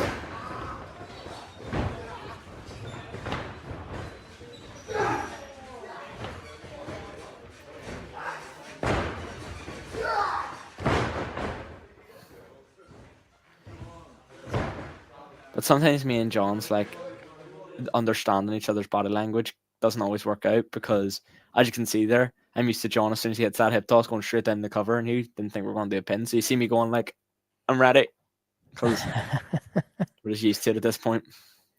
Well, it was really fun to be there and do that. And Nathan, what I like about Nathan is he wanted me to feel included. That's why he had me come up there with you guys so I could be part of it in some way, shape, or form. And I asked Nathan, I said, Nathan, what do you want me to show them? They know everything. He's like, just show them what you went over. Show them things you did. I said, well, then I thought of that 1, 2, 3. I said, well, there's one I think I could maybe they might not have done. So I wanted to try something that you hadn't seen, but that I could show you. But I just wished I would have had a time to practice it a bit before I showed you so I landed properly. But instead of bruising your ribs. Yeah, I mean, I just came down on my side. You can see how I came down like this, right? Instead of turning. But that is not a move I made up. That was Buck Zumhoff's move, and I stole it from him. And I thought it always looked cool. And I don't ever see it anymore, hardly. It's kind of a lucha libre thing, though. You're walking the turnbuckles, and yeah. So let's see some comments. Let's see. I want to get where we left off here. Okay, so Mickey says, "Oh, will other NWF belts be defended in the future, or just the world title?" Nah, I mean, I actually made the comment of like, gosh, the NWF Lightweight Championship, that one there in the second from the bottom. Maybe I should bring that back for the kids. I'm like, nah, but we're going to turn it into NWF if I keep bringing all these belts back. So I think we'll just stick with the world title for right now. And then Mickey says, "Wow, the air on dropkick was awesome." Yeah. Wait. Who's dropkick? The air on dropkick? The air on the dropkick is in like the air time you got. But who's dropkick? It was probably yours. I think you got up higher than I did. So, yeah, he says Canary. Yeah, there we go. And just remember though, Mickey, I wasn't trying. I mean, if I gave it 100%, like I usually, if it's a match, trust me, you'll see me get a lot higher because it's just I can't do it any higher. Of course. The competitive nature in me. Mitch Baxter says, "How does the quality and content of NIPW training class compare to that training in your heyday, Crusher?" Well, Mitch, it was completely different because the way Eddie trained in old school was not the same as how you train it today, modern and for modern. There was no workouts and cardio thing. You didn't do any of that. You would and all you would do is you would just basically work a maneuver for the day. Like we'd be on wrestling mat pads, so we wouldn't be in a ring. Be in a gym with wrestling mat pads, and you would just do like a hip lock or a arm drag or whatever, elbow drop, and you do it over and over and over and over. It's all muscle memory. And then he would train us on all these sequences like that in the gym. And then the way he got trained in a match is then he would put you in a match with somebody who had more experience, who knew how to, like Ricky was leading that match we watched. He'd put you in somebody who knew how to lead a match. And that's how you would learn how to put it all together in an actual match in front of a crowd. It actually worked fine. You'd be surprised because when you do all the bumps, it actually comes pretty natural. It's just knowing when to, when they call for the moves, you know what to do. So it's not as hard as it sounds. But that was old school training. That's how it was. And it was also about, there wasn't as much in like proper, a little bit on stances, but not much. It was all about making it believable, making it real. Just make it look like you're getting, if you get clothesline, make it look like your head got taken off. It was always the mentality. So every time we'd always react. And another thing I noticed you guys don't do, if I'm kicking you, I almost have to stand up to do it. But I'm jumping with both feet and I'm stomping my one foot while I kick with the other. I'm making that noise on the mat. Where I notice you guys don't do that anymore. Some people do.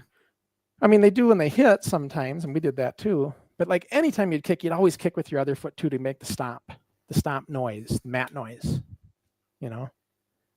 Not just kick without doing that. Like you'd kick with both feet. You know what I'm saying? Like one foot's kicking the mat and the other one's kicking the person. Yeah.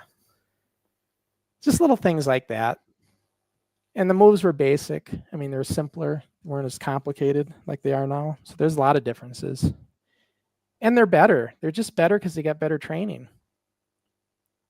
So that's how it compares. I think. Mitch, you're kind of like a in between. Like you were trained in between all this. I don't know how your training was, Mitch. You guys were training around the same time period, no? I think Mitch was trained like he's younger than me. Really? Oh yeah. He's probably 20 years younger. He's like Nathan's age. I think. I thought Mitch was edging in these, mid to late 50s, no? I don't think so. No, I think Mitch was trained like later than I was. So maybe he had a different kind of training. I'm not sure. You have to tell us. Mitch just getting old.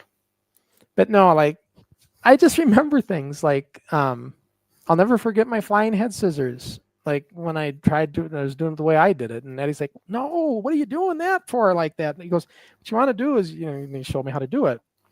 But I thought I just used my drop kick leap to get the leap, and I would just do it my way, and it always worked. But now that Eddie showed me how the way to do it, then it made sense. But that was the thing with Eddie. There was a lot of correction. He had to correct us on a lot of things at first. Let's see.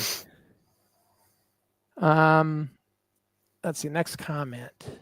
Mickey says, and also Canary, will you be defending the belt in the States as well as Canada and other countries? Well, nothing's, for sure yet, but it's in my like plans with this championship to defend it as much place as possible. You're bringing it to Canada. I am bringing it to Canada, yep. Defend it is up for debate because, the way matches work out and talking to promoters need to see how things work out. But for the States, I really don't know. I'm pretty sure I need a visa and stuff like that, and that's a complicated thing to go around. So you don't need a visa. You need it. The United States are very strict about it. Not when you visit. When I visit, yeah, but if they catch me with wrestling gear in your back, you can get sent back. It happened to a wrestler who I won't name. Yeah, it happened to a wrestler who I won't name from another promotion. He's close enough with us, and they went to the States and got caught with the wrestling gear in their bag, and they were like, "What's that for?" And they tried to lie his way out of it, but they kind of caught him. They're like, "No, you're coming here to perform and make money, so that's visa." What if you don't? Yeah, but what if you're not making any money? We're just coming for the experience. That might be different. I think that would be different. Maybe. So that's the way you can get away with it. Mm-hmm. So you're going for training sessions and stuff. It's not like they're going to follow you around and see. Well, if the way America is nowadays, you never know, Crush. Yeah. That's what I'd say. Because if we ever get something worked out, your ass is getting over here. Visa or not. I was even looking, Ricky. I was thinking, God, he's going to be in Ottawa. What would the flights be to get him over to Michigan? Because I'm sure I could get Joe Bird to get you on a show.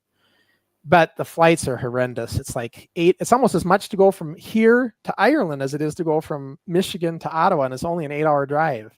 Oh my! I don't know why, but let's see. And then, yeah, so he's talking about Canary. Yeah, the drop kick. Yeah. We asked whose drop kick wasn't that great, and he said Canary's. Okay. Oh no! That wasn't the question. Nah. I like the way that sounded. Crusher might have forgot the question. And then Mitch says, mid to late 50s, you being joining the queue at the Dole office, Canary. I think he's in his 50s. Yes, I forgot Mitch is actually my boss. So I need to watch. I forgot Mitch takes things very personally. We all saw what happened to Jolene. So. And then this comment from Gadget Gizmo says, Crusher, thank you for not hurting Ricky during your time in Ireland. Ricky, thanks for taking care of the old man while he was out of his country. We are all living the match through the eyes of Crush. I would love to talk more about that, but first, just want to say thank you for not hurting Ricky. Crusher couldn't hurt me if he tried, right? But the only thing that hurts Ricky right now is watching you start with a bracket, parentheses, or whatever you guys call it, and then not finishing the parentheses or bracket. That's his OCD, everybody. No, that's called basic grammar. Again. Yeah, little Gadget Gizmo. Stuff like that sets him off. Needs to go back to school, I think. Yeah, I know. I wasn't going to hurt Ricky because, I can't do that. If he's the champ for the NWF, I mean, if I hurt him, then he's going to be in the hospital. So I can't do that. I was kind of surprised, though, Ricky, when we met. Like, I knew you were taller, but I thought, my God, you look taller than I thought. Like, I also wear Jordans most of the time, and Jordans give you about another little bit of height on. So I was probably taller than I looked. Oh, maybe so. And Nathan was saying you gained all this just recently. Yeah, Nathan says that. I don't realize it. Yeah. Well, I've noticed you're filling out more in your arms and your upper body part. Well, thanks. Yeah, I've been working on it. You know, that was something I feel like I'm obviously still. I mean, lacking you're still not defined, but you're yeah, bulking up more. I'm no Hulk Hogan. Just yet. I was gonna say too. The thing with Ricky has an advantage with the drop kick over me in one way, and this is only because Oh, here we go again. I know exactly what he's longer. He's got longer legs and higher. His hip is higher. Like he's more legs. I'm less legs. That's a huge advantage when it comes to the drop kick. I mean, think about it, because you're already up higher, so it gives you a big advantage. So that's probably an extra 3 or 4 inches you're getting just out of that alone. And that's an extra excuse that you've made about the drop kick now. And oh my gosh, look at this. Mickey, $100. Whoa. His for Canary for Visa, and also Crusher for all the love as well to go towards a Visa. Well, thank you very much, Mickey. Gosh, that's very much generous. Appreciated. That's, again, we really appreciate the support. I mean, that's incredible. $100. Wow. Wow, that's so generous. We really appreciate the support. Like that's unbelievable. Thank you very much. And don't feel obligated, everybody. And I never push super chats, but I definitely appreciate it when you do. We appreciate when it happens, but you don't have to do that. But again, it's awesome. Thank you very much, Mickey. Yeah, thank you. And let's see. Mitch says, Crusher, do you want to see my training up close? You know where I am. You don't want to see my training up close, he said.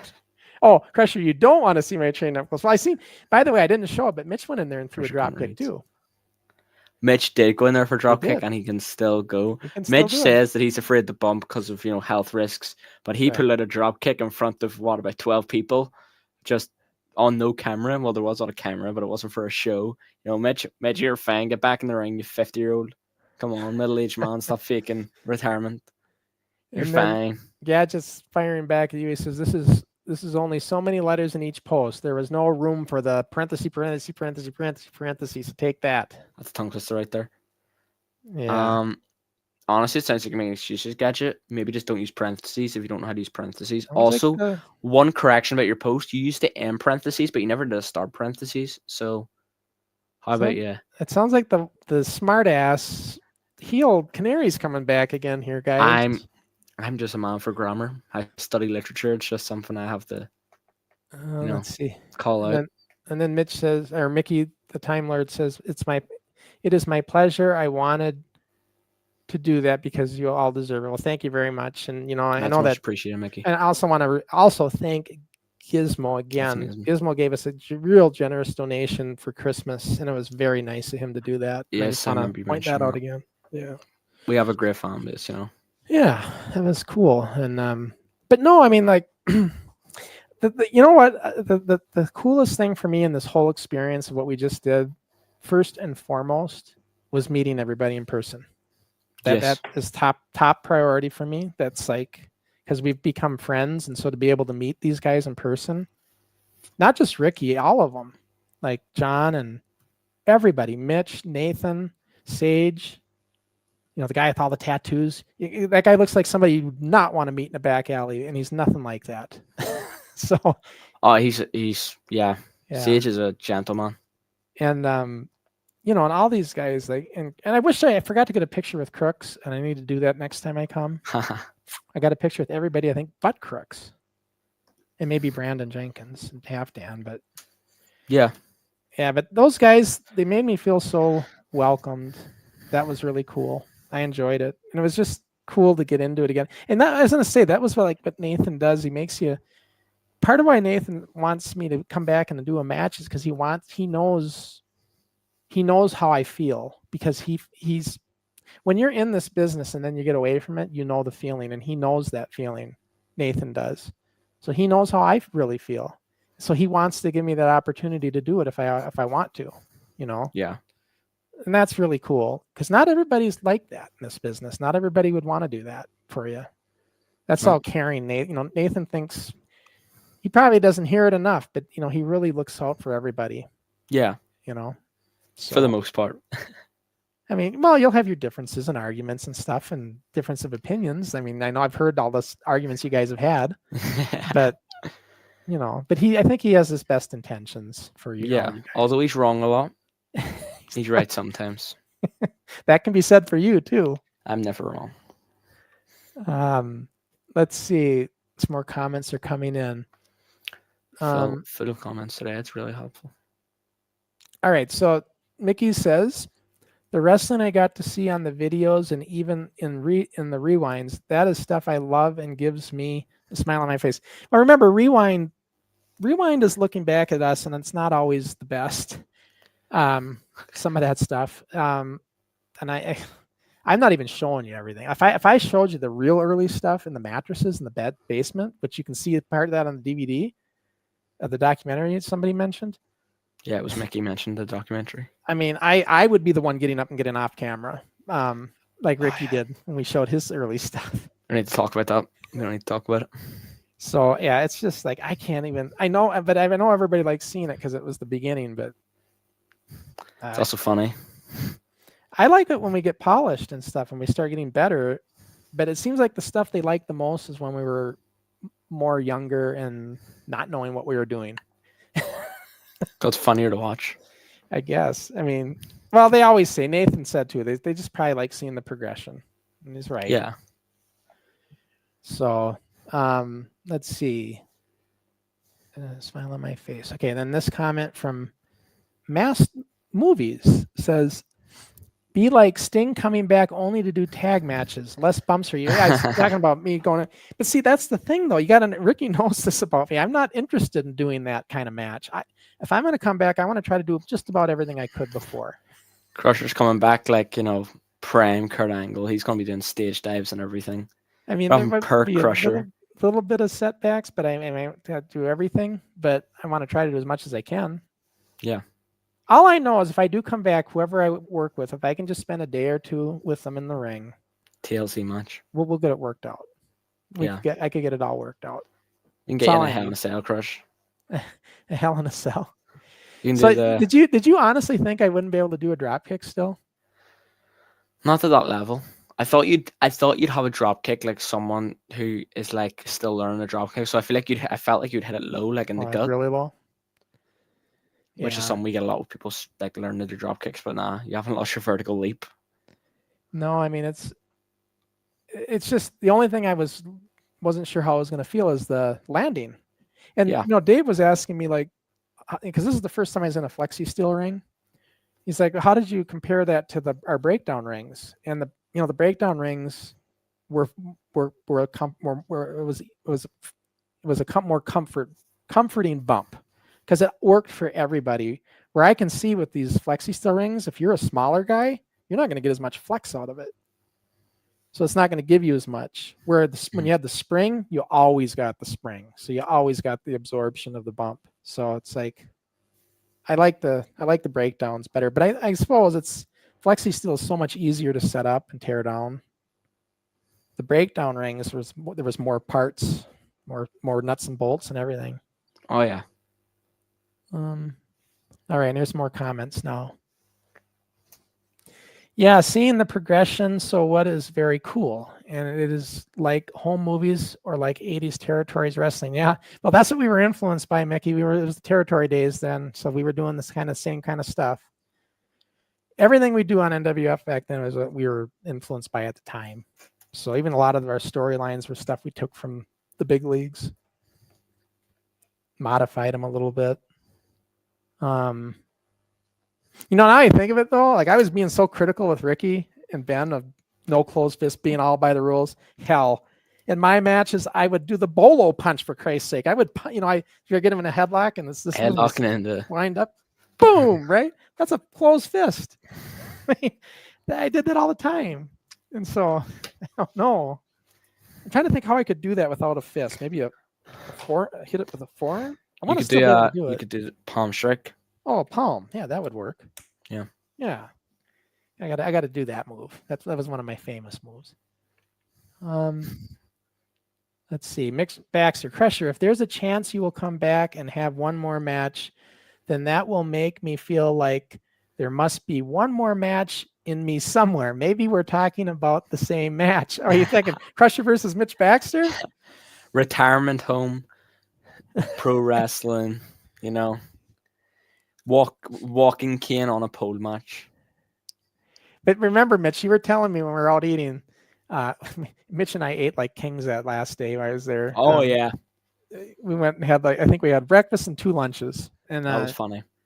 anyways, he was saying, he goes, it's too many issues with his knees and whatever else that he's concerned with that if he didn't. So I don't, Mitch, I wouldn't want to cripple the commissioner of NIPW is what I'm trying to say.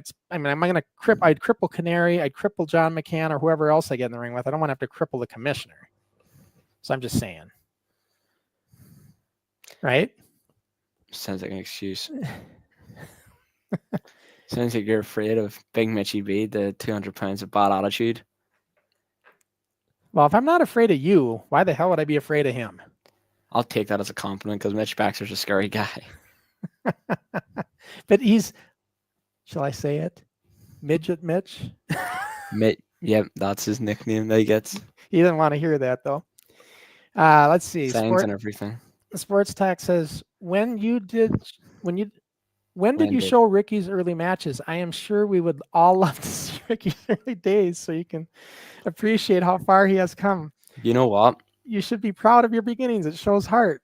You know what? Do you have one of my first matches still saved? I remember I gave you it in a Google Drive when I first came on. If you want, you can put on one of my old training matches. Well, you were talking about the very first one? One of the two, either or. I sent you my first 2.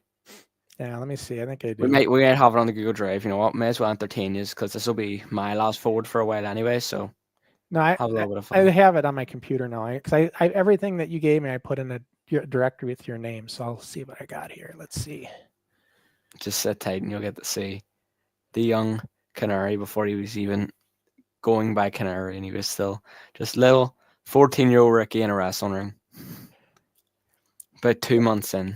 Depends on the match, actually. The match actually might be like 2 weeks in, but depends. Okay, I got to look at the... make sure I find the right one here. Let's see. Not any of those. But the Sports Talk, by the way, the one I walked out on wasn't a match. It was actually one of my old promos that I do not give permission to be shown again because it could be one of my least favorite things about pro wrestling, and my digital footprint really shows. It's rough. You don't want to see it. Oh, you know what? I think I know where it is because that was back when I had it on the live stream content when I kept it on this other drive. So it's in clips. Mm-hmm. All right.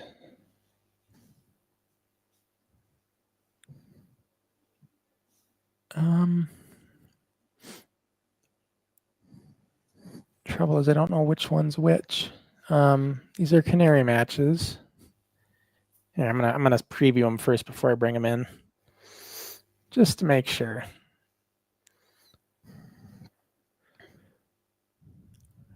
All right. We're only watching one, ladies and gentlemen. All right, we're not going for the whole library. No, I know, but I got to get to the right one, because I don't want to bring in the wrong one. Let's see, live stream content clips, and then let's see which one this is.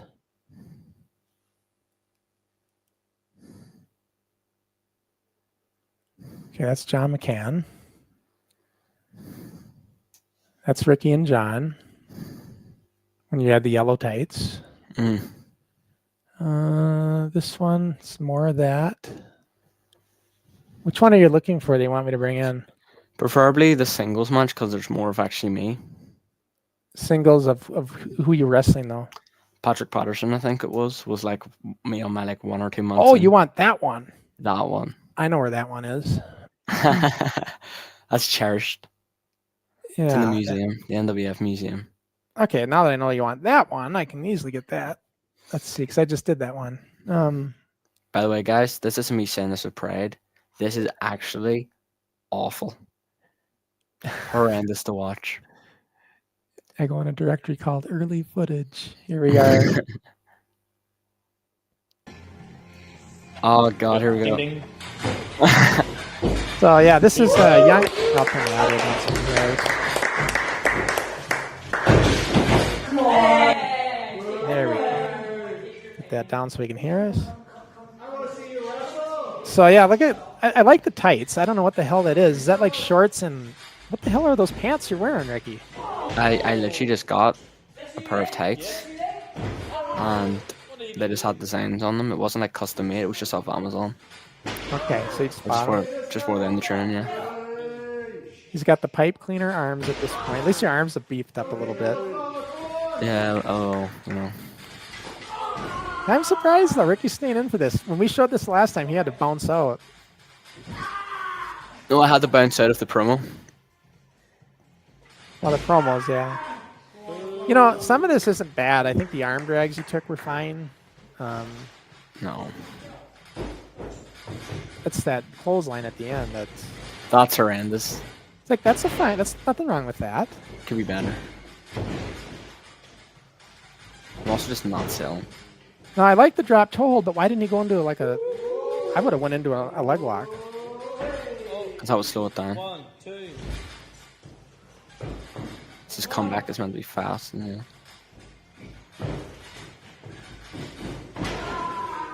yeah. This is- Yeah, it's terrible. 2 months in, if even, might have been less.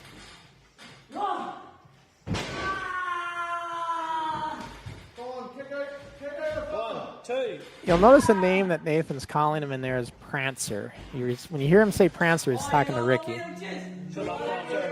There you go. Right there. Do you want to explain why they call you Prancer? I know. Yes, I'll explain why we ignore this. There's that clothesline. Prancer was because when I used to go for lockups, I used to like skip into it, and Nathan said I was quote prancing about like Prancer the reindeer. Of course, it was around Christmas time that he did this, and I was only a couple, like 2 weeks in, and he made fun of my, you know, everything I was Interesting. doing. I've just noticed your turnbuckle pads are the long ones here, like the boxing Yeah. ones. It's Oh my interesting. God. Back in the early days of NIPW, when it was just NXG wrestling, and we had the long pads. That was something. But yeah, But, that wasn't. I mean, you missed the clothesline, and it was rough here and there, but it wasn't. I mean, believe me, that's still better than what we were when we had no training. Yeah, So that's just rough watch. It's also funny. You see when I'm like celebrating at the end, like I put one, or have one foot in the middle, and I go put one on the top. I have on the top, and you literally hear someone go, "Careful." That just shows how like untrustworthy I was that early on. Meanwhile, now I was getting told by Nathan that not to be doing springboards. and Ricky, let me bring in just one of your early promos so they can kind of see. I what will you're doing. walk away. But which one do you want me to bring in? I'll let you choose. None of them. Just one of them because they want to see None it. of them. How about the one where you called out John McCann? That was a good one. Is that with the green screen? It's just you saying, No. John, there's a new kid in town. Unless you- it's the green screen, then no. Why you have that one too? Do you want to see that one? The green screen I'll take. I'll handle the green screen. That one's Okay. okay. Whoops, sorry, that's the That same is one. not the promo. I gotta get it. But whoops. Yeah, I'll get it here. I gotta get rid of something off the stage that'll make This room. this is less cringeworthy than like every other promo I ever did at this time period. All right, video. Green screen I'm fun. okay with. Yeah, the green screen. Green promo. screen was the most scripted promo I've ever done in my entire career. I believe it's this one. Like this was word for word. I wrote this down before doing it I think it's this one. and got it approved by. See if you put up the wrong one. Saturday, 3 April, the Yep. Canary Kid swoops in the NXT with a dream to achieve, a point to prove, and an opponent to defeat. That opponent is John McCann. And John, I have just one question for you. Can you fight the flight? You'll just have to wait and see. Be there at NXT Wrestling All Stars to see a childhood dream come true. Little smile at the end. But you know the thing is, your problem is what we talked about all the time, right? So You fast. just rattled through it, right? You didn't give any, like, now when we do. By the way, that table flip thing that we did, that whole segment, was the best promo work you've ever done that I've ever seen out of you ever. by the way. It was something. That was That great was promo work. the I was best. happy with it. Thank you very much. It was a lot of fun. It was the best. Um, That whole segment, like I've watched it several times and I'm entertained with it every time. You know, it's just because you were in a heated. It felt real. It felt like you were really into this conflict. and yeah, again, to pull up the curtain, me and Ben just hugged each other and laughed at the end of it. We did not take any of that seriously. The only thing is, I had this whole thing planned to have them look at each other, and then I was gonna start bringing their emotions, their friendships in. And when I had them look at each other, I'm looking at That Ricky. was And he's the worst losing idea you ever had. well, I didn't know you were gonna break character and laugh when you Me stared and Ben at Ben. can't look at each other when we're trying to be serious. We just laugh. You know, tell me about it. When I'm doing the podcast with Nathan, that Ben's in my line of sight, and every time I'm doing stuff, he's mocking me purposely to try to make me laugh. Me and Ben were trying to break people. I think we broke John at one point. And he just looked down because we got him at one point. Me and Ben were also laughing the whole time through Nathan and John's, but just really quietly. Like I had my head in my shirt because you'd give us a talk, being like, "We cannot hear you in the background. Like, make sure you guys don't." I was like, "Right, okay." So I sat there with my head in my shirt because I was crying with laughter. Because when you get told not to laugh, it's hard to laugh. Like you're going to laugh now. But I don't know. I don't know. If I would have known that, I would have never even went that way. But Me and as soon as you said it, I was like, I've been doing so well, it's gonna break me. And I look over and Ben is laughing already with his head down. I But couldn't then do it. when I realized that, I didn't push it anymore. I You didn't just- push forward. You because realize, oh, that's what I I knew did. that wasn't gonna work. But the idea was to make you look at each other and then really start having you think about your friendship when you're staring at each other. Even in the handshake and the match, you see us laugh. Yeah, you smiled. I don't know about Ben. I smiled and Ben was laughing with his head down. He just didn't. He hid it from the camera. I didn't hide it. But yeah, so they didn't know, by the way, who was gonna win until the day of. I mean, you kind of had an idea from Nathan saying something to you, Mhm. but like for the most part, though, we didn't announce it till the day of, and so it's like, and when because I told Rick, Rick, you'd let me know when you guys know right away, right? And so he Mhm. said, he goes, yep. So we know, and I said, so then I went because I knew what was going to happen. So I took a walk with Ben, like I told you I was going to do, and we took a walk down the alley or whatever. And I told him, I said, Ben, you got to realize this is just one match. I said, you're eventually gonna get this belt at some point down the line. I don't know when, but it's gonna happen. So he goes, I know, I'm fine. Ben, I said, Ben, you're talking to me. I know how it feels. This is a title belt. You can try to put up that facade, but I know what you're going through right now. Yeah. And so you don't have to put the act on for me. I just want you to know, though, that you were in the conversation just as much as Ricky. And so that's why, even at the end of the match, that's why I apologize, because I didn't want it's hard when you really want someone to do well, because I really want Ben to do well in this, and I want him to get all these opportunities, but then I was the reason he didn't get a championship. I was like, I was so happy that I won, and a little bit of me was like, oh, I wish I could have given that to Ben. Yeah. Well, Ben, this was Ben kind of pitched this idea to me originally, which got me the courage to go ask Nathan, because I didn't know how Nathan was going to feel about all this. Yeah. And one thing that's kind of cool with me and Nathan now is because of all this, I've now have got another friend with Nathan, in that we always now we chat with each other regularly, and he likes to think that he told me the other day, he goes, it's nice to have somebody to bounce things off of. All I got is his wife. His wife, yeah. I forget her name, but so that's how Nathan's rankings in life go. Now he has his wife, now he has Crush. Well, I mean, because I can be like a third. I'm not vested. I can just listen you can be to an outside third party. Yeah, just an outside third party perspective. Yeah. You need somebody like that in your life when shit's going, when shit's getting heavy. Mm-hmm. We got some more comments in here. All right, so this is from Gizmo. He said, Ricky, I want you to give us an honest answer. If you had a real match with Crusher now, do you honestly think you would beat him? Yep. Yeah. Because right now I'm a young, energetic spring chicken. Although Crusher still has it that little bit. Eh. Well, if we're talking like if we were talking a shoot match, Oh, then yeah, I definitely win. Yeah. good luck there, because I know how to get out of that shit and I know how to reverse things and Mm-mm. everything. So, and it would be a No. submission. It would turn into a Shoot. submission match. Is what The it'd shoot be. match would not go well. We've got Crusher with his little fanboy Ireland top on, his Stevie Feast signed autograph hat. And then you've got me, who has a small bit of history in some sort of combat sport in Brazilian Jiu-Jitsu. I'm putting money on me against Crush. Like, All I can say, folks, is Generation X. Need I say more? So, oh, don't be one of them old people who are like Gen X, Gen well, X against Gen Z. Gen X you was know. the tough generation. We grew up fighting. Gen X is not a tough generation. All I have to go is I have to go to a Gen X person and just say the word pronouns and watch them lose their mind. You're a very sensitive generation. Yeah, you guys just have to stop eating Tide Pods. But have you ever heard that? That's supposed to be our comeback for you guys. Stop eating Tide Pods. Let's see. We'll get rest of the questions. No, but I mean, no, honestly, if I do a match again, I don't care who goes over at this point, and I don't really want to go over. I just want to have a match. So I don't get into the whole. I wouldn't be like concerned about who's going over. That would be my bigger concern would be making sure the match is going to be good.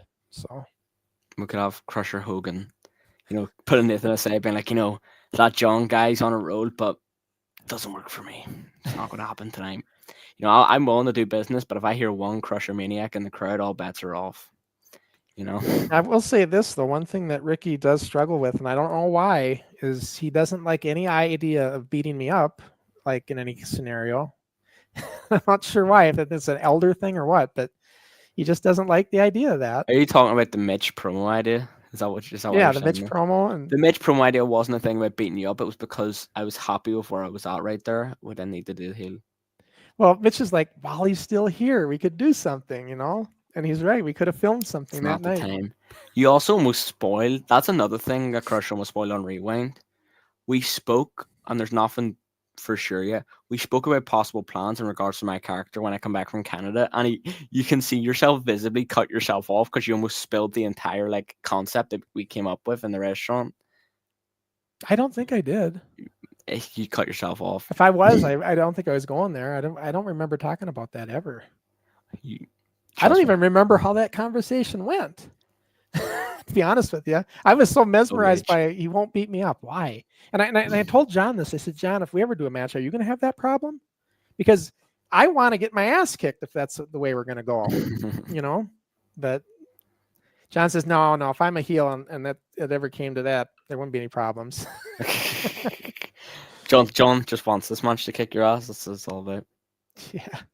Yeah. He. I'll tell you something. Keep.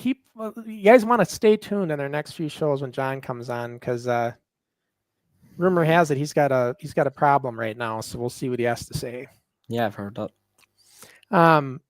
Let's see. Sports Talk says that was a really good match for the early days. He's talking about that training one.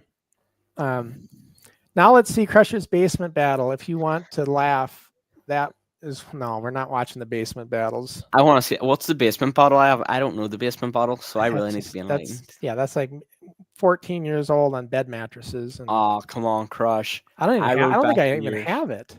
I don't even have it available. Oh, how convenient, guys! Crush doesn't have it. I mean, you've seen clips of it in the documentary, but you have it, and if you ever get that DVD to play, I don't have a DVD player, so I'll look into a DVD player for you, Crush. And that's the other thing. I've given him several T-shirts. I mean, really good T-shirts too, like 5-time, and 5-time champ. That ended up on a dartboard, and I think that got ripped out. And I've yet to get a Canary Kid T-shirt. I don't know. I don't know why. I got a Stevie Fee hat. I don't give things away for free. You have to pay for them. So, in other words, I should send you a bill for mine then. Okay, I see how it is. Too late. I don't pay for trash. Tom Begley says, if you could wrestle anyone in NIPW in your prime, who would you choose? I think he's asking me. Yeah, I don't. Canary for sure. Yeah, Canary. That's first. Then John McCann. After that, D.D. Crooks. And then who else? I'm trying to think of the rest of the roster. There's Jordan, there's Ben, there's Oh. Sage, there's Samson, there's All those guys would be fun. Ken. Ben Brandon. and Jordan too. But I just Canary, John, and Crooks. Those are like my top 3. If I was in my prime. Mm-hmm. Then we'd have a dropkick showdown then. That's what the whole match would be. Just be dropkick after dropkick so you can get higher. God, I'd never seen it done, but wouldn't it be cool to see 2 people dropkick each other at the same time? Like kind of how you do the cross body block that doesn't work. How could they hit each other at the same time? Well, you drop kick each other and you hit each other in the chest in midair. Could be done. Could it? Sure could. I don't see the logic. I think it'd be cool to see. I don't think that's actually physically possible with how your body goes on a dropkick to hit someone on a chest. Well, it would be like a miss. Like you both do it and you'd miss. Oh yeah, both miss. Yeah, that's already Yeah. gets done all the time. We do And that all he'll the go time by in the training side. for drills. Well, not just a miss drop kick, but both going for a drop kick, so you kind of go by each other, kind of like, So here's a comment. Look at this. This is Professor Badfellow. He says, I just spoke with Mick Weller in New South Wales. He wanted me to relay a message to you all. Crusher Crossen is a big jabroni as ever. That bloke couldn't even wrestle. That bloke couldn't even wrestle a wet noodle. Yeah, this is Mick. This is Mick Weller himself, everybody, one of our managers back in the NWF. It's no surprise he's saying this. That's who that is. Couldn't even wrestle a wet noodle. Yeah, Mick Weller under the disguise of Professor Badfellow. And then Tony Begley says, could we ever see the NWF title outside of NIPW wrestling? Well, that's the whole idea. It's not linked. What's that? It's not like It's not NIPW. tied. And the idea is for Canary to get out there and start defending at other places. We're talking like Mitch the Kid, Full Tilt Wrestling right now. We're talking about maybe going down to Portugal again, doing something there. Canada, maybe, if you can make something work. Canary's going to have to be a pitch man to do that, but maybe he can, Yeah. maybe he can make something happen. I'll be at DiCaprio and Wolf of Wall Street when I get over to Canada, don't worry. And then, and if I ever can get him over here, or whoever has the belt over here, I mean, I have enough contacts with people where I think I could get him on a show. It just has to be like the right timing, like not now. Like we'd have to time it better. Mm-hmm. And they're still in school. You still got another year to go in school, don't you? Yep. Yeah, so that'll be on their school schedule. Like we might be able to work something out when he's on like a break for a week or whatever, and we could get him over during, not have to wait for the summer. But that all has to be kind of planned out. But like my idea is if I could get him over here, there's so many different, like we got Officer Smalls. I've talked to him already about it. He's interested for sure. I think Global Fire Drake would be an awesome matchup for you. That'd be a lot of fun. Mm-hmm. I'm pretty sure Joe would be able to do this as long as I flip the bill to get you over. So yeah, there's things we're talking about, but like we have to. It's all going to be dependent, and maybe Canary loses the belt, maybe Ben's the champ, or maybe John's the champ, or maybe Mitch the Kid beats him up. I mean, who knows? That won't happen. And then let's see this comment here. Crusher, is your younger matches on your old DVD of the month club? I have all the old DVDs. No, I have that stuff. It's not readily available to bring in for the stream. I mean, you guys really want to see that? Do you want me to bring in just a glimpse of it, I guess? And I'm going to take it off so fast it's going to make your head spin. I really don't like seeing this. Let's see. Canary. Just shut up though. Don't even say it. This is the Crusher in his prime that we've been talking about. Let me see here. For those who haven't watched the Crusher match yet, this is the prime Crusher we speak about. All right, let me find it. Basement footage. That's what it's called. I'm ready for this. I've never seen this stuff before. Oh, what should we look at? Oh boy. All right, here we go. I'm gonna probably forward it through to get to the match itself because it's gonna be introductions and music and shit. So Yeah.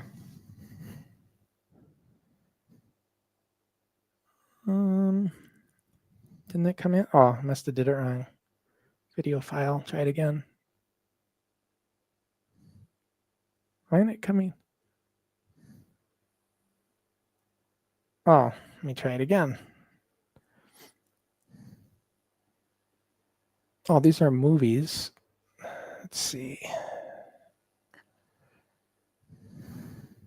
All right. Maybe I can't get that one in. I'll have to try this other one.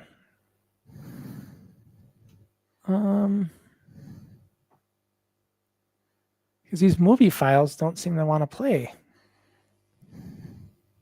Let's see. Well, I know how I can do it. I'll do it a different way. Hang on. I'll play it from my player.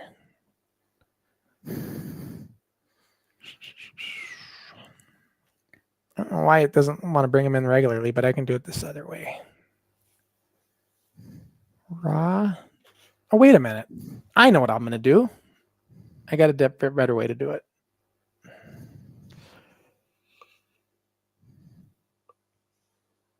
Can I? Yeah, I can still bring it in. It's a video file. I'm going to go into.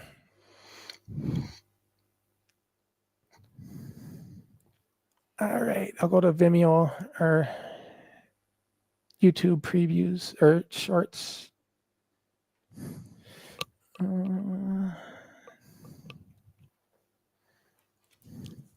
Let's see, I guess this. MP4s, yeah, this will work. Only thing is, it's gonna have to. It's gonna be everything. Well, I'll get to the part where I'm trying to get to.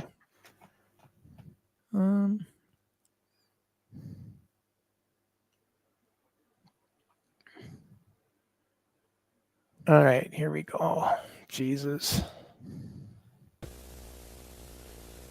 Oh boy.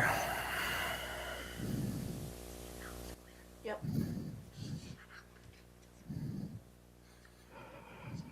Okay, I gotta fast forward to this shit. Yes, folks. You see it? The kids, Quad Cities Pro Wrestling. I love it, folks. Oh my god. This is, All right, let me get to where there's wrestling No, or sorry, somewhat. one of the shows, Let's see. and first, stop. I have to bring out our usual saying before How can I fast You would forward like this? to appear on this very ring. Oh, here it is. All right, here's early Crusher. Jesus Christ. Oh boy. Yeah, this is how we started. What a shot! And he looks like he's right, but here We comes always Mike. use the He dresser. gets off the top. Oh, what a hit! He bounces all over, and Sean's in pain, obviously. But Mike's gonna go after him again while Sean's down. Oh, what a hit! There'd be somebody outside clapping to make the noise. Oh, Sean's in pain. can He's see that. down. But here he comes again. Oh, he must be in serious pain. At least Mike has a Sean's wrestling getting singlet on. angry. Mike's Why was he taunting him, amateur wrestler? but Sean gets up. We just He's had ready. him. Oh. You know. Wants Yeah, I blood. think he might have been. Come on, he We'd grabs always him. use. Oh, Yeah, see, this is like Sean's 4 in mattresses, and serious that's what we'd pain. wrestle on for like the first 4 But shows. It was he's this. gonna get back at him when we all know it. Oh, he gets Mike. Closed And fist. Mike's down. No, he misses him with a. Yeah, I'll show you how we did slam. blood. We'll fast forward a little bit more. And they're both in 'Cause I believe I start bleeding in this match. Bleeding. Yeah, blood was a big thing. Like you always wanted to have, because that's the matches we always watched. Let's see. I think I Oh, got here blood. comes the suitcase. Yeah, I got blood on my forehead. See that? Yeah, how's that from? Oh, He threw me into and the there's wall. pain in the Crusher's Like, how'd you get the blood? How much more Oh, can it he was take? liquid soap and red food coloring, But he almost gets him in the Indian and it stained like a death bitch. It lock was hard to wash off. there. And here he comes. He brings it. Oh, and he must Yeah, be we'd out hide of the his little blood pain. packets. Like I'm grabbing one Mike right has now, been dominating most of the game, but the Crusher's So I'm gonna hit him with worst hits. and then I Here get he blood on goes. him. What is That's he how he gets doing? blood. He's hitting him in the head, I think. Oh, this is a vicious fight. Yeah, this is And Mike's bad. defenseless. All right, we've watched enough. I'm not done. This is amazing. Boxes, anything. Oh, anything not is the- a, not anything the- is a foreign object. What The a steel fight. This is box. now Mike's bleeding. Well, there's usually- Oh, this is one of the best fights I have ever You talk about me Here's and my Ben drop. laughing Here's at my each other. drop kick. See my drop kick? Was I'm it? just saying, you talk about me and Ben can't take each other seriously. You and Mike are laughing at each other while like I bleeding all know. over the place. I know, and I'm gonna see if I can find like the foreign objects that, like, yeah, look at this metal. I don't know what the hell that was that he's got. A crib from a crib, some metal. Yes, he Or like a is. baby stopper. Like, yeah, it's like for a crib, like a spring thing. No! John's begging for mercy. I think he doesn't hit me with it. But yeah, we've seen enough. I'm taking this out, guys. Goodbye. Yeah, basement shit. That's amazing. That was bad.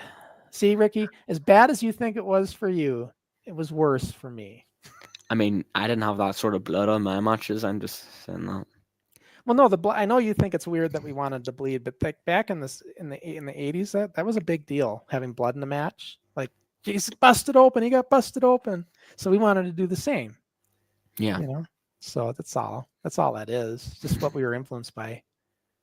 So there you go, Gizmo. A little bit of that. E-Balls 93. Hey guys, up to the Pots and Pans FC. But my question is, Canary Kid, do you plan on beating Paul Teresi in Canada? So yeah, so for E-Balls 93, the Pots and Pans Football Club. Oh, that's what that is. Football club. Yeah, it's a local football club. Yeah, big up to the Pots and Pans. And yeah, when I go to Canada and I face Paulo Triassi, simply put, I do plan on beating Paulo Triassi, because if you look back at our first match, he got the better of me for, blindsiding me with the referee. And, if that's what he has to do to beat me, I don't fall for the same trick twice. I'm a lot of things, but one thing the Canary Kid is not, I'm not thick. I don't fall for that stuff twice. What is exactly? You said it in the podcast. What is it? That's a new generation thing. So explain to me. What does it mean when you're thick? That's not a new generation thing. That's just an Ireland thing, I think. Okay, maybe it's an Ireland thing. So what does Thick it mean? thick just means being like You're being a being bit dumb. thick. You're being a bit thick. dumb. Being dumb. Yeah, I would say that. I thought it meant being dramatic. No.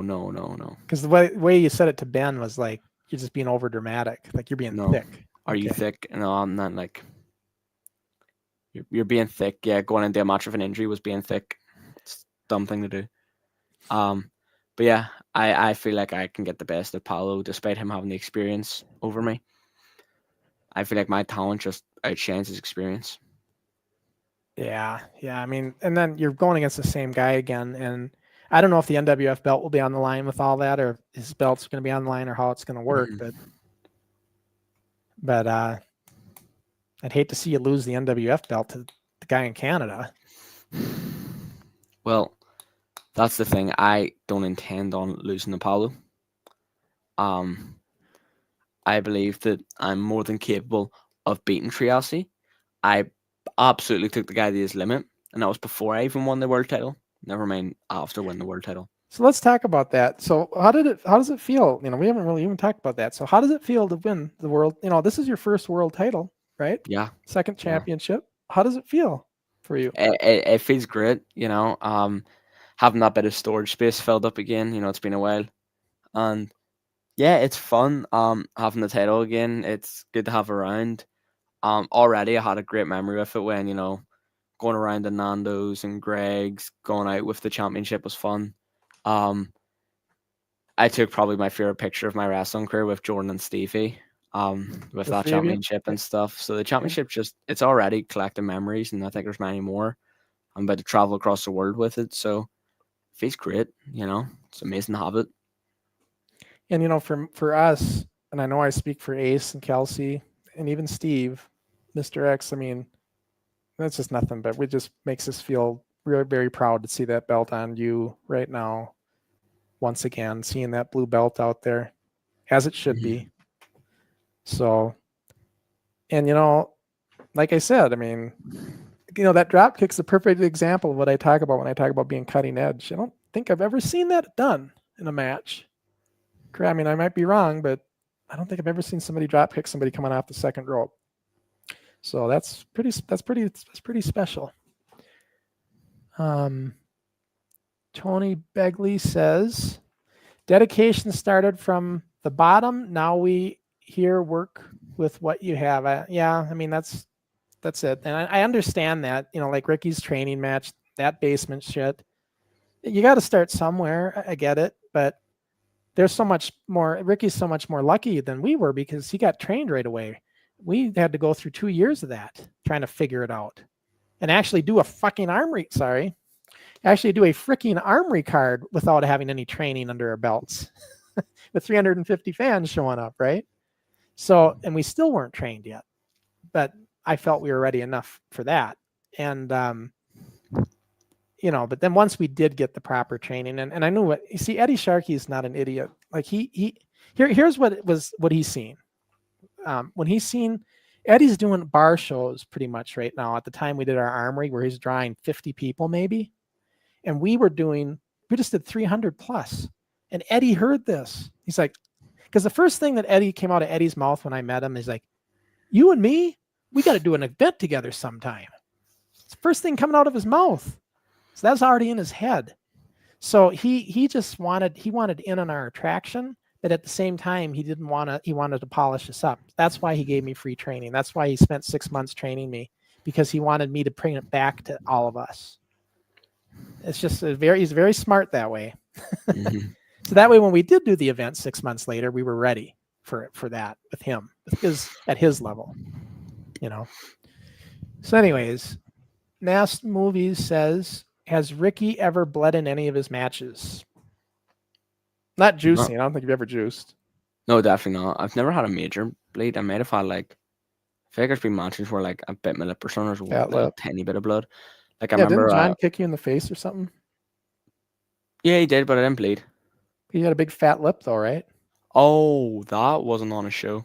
That was in a seminar the day before my second ever match, and John hit me a senton, which for those who don't know, he jumps back first on my chest, and his elbow came down like that, and just right there on the lip. Yeah. Lip went purple and just swell up. But no, never major bleeding in any of my matches. I don't need to. No one can hit me hard enough. And here's a comment from Callum Blunt. Canary, it's your favorite restaurant manager here. When we going to go bird for the masses here? Oh, I think I know who this is. Yes. So Mr. Blunt. I didn't get my picture with him either. Callum Blunt? Yeah. You got a picture of Callum Blunt. I did, but I didn't. Not one with just me and him. Yeah, I know. But yeah, Callum Blunt. Yeah, sure. When you debut, I'm more than happy to go one-on-one with you. I don't know if you have some sort of, maybe because I'm the Canary Kid, maybe you're going for the Magpie Man or something because you're saying bird for bird. So maybe there's a bird gimmick in the lineup. So look out for that, guys. New debutant coming to NIPW. Callum Blunt, he's been working hard in training, so maybe the time's coming. Yeah. And then I think we're caught up on the comments. Oh, wait, one more just came in. Tony Begley says, gonna go, but thanks for asking the questions. Good night. So, yeah. Good night, Tony. We'll be wrapping up shortly anyway. We've been going for a while. Yeah, we've been going for, holy cow, we've been going for a while. Yeah. Uh-huh. So we do need to wrap it up because I want to talk to Ricky before he goes off to Canada. So I guess we got through everything, guys. Here's one more comment. Actually, there's another one before that. Let me get this right. This one was first. Can you address the rumors of the tag team and the Scottish Kids? Anything about that? Of Canary Kid and Ian McInnes? Yeah, Ian McInnes. McInnes? Yeah, very hardworking guy over at NIPW. He works really hard. And right now I'm not looking for a tag team partner. I'm happy with my singles run right now. But I'd be more than happy to start working with Ian and see if we could get going if the time came to it. Maybe the Scottish Kids could be a thing for the future. I love the Revolution. I think it's great. And, Ian's a great guy. And then that's going to be it for comments, guys, because we're going to wrap the show up. I didn't realize we went so long. And then I just got to bring in what's coming up on the shows coming up, and then we're gonna wrap it up. So the next show we got is Wrestling Revolution Keaton. Hang on, right? It's gonna be Sunday, and we got this team. It's the father-son team, Jacko and Franco. Yep. Of Tag Team DNA. I'm looking forward to this. They follow me on Instagram and stuff, so I'm familiar with them. So yeah, this should. Oh wait, I got a comment. I thought I got rid of that. Hang on.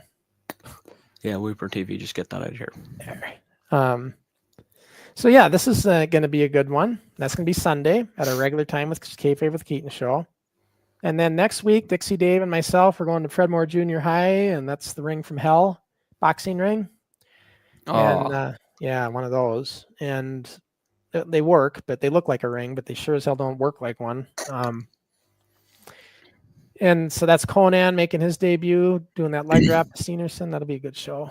Fred Moore was always fun. We didn't care. We were kids and we didn't give a shit that the ring didn't function right. We just were thrilled to be in what resembled a ring.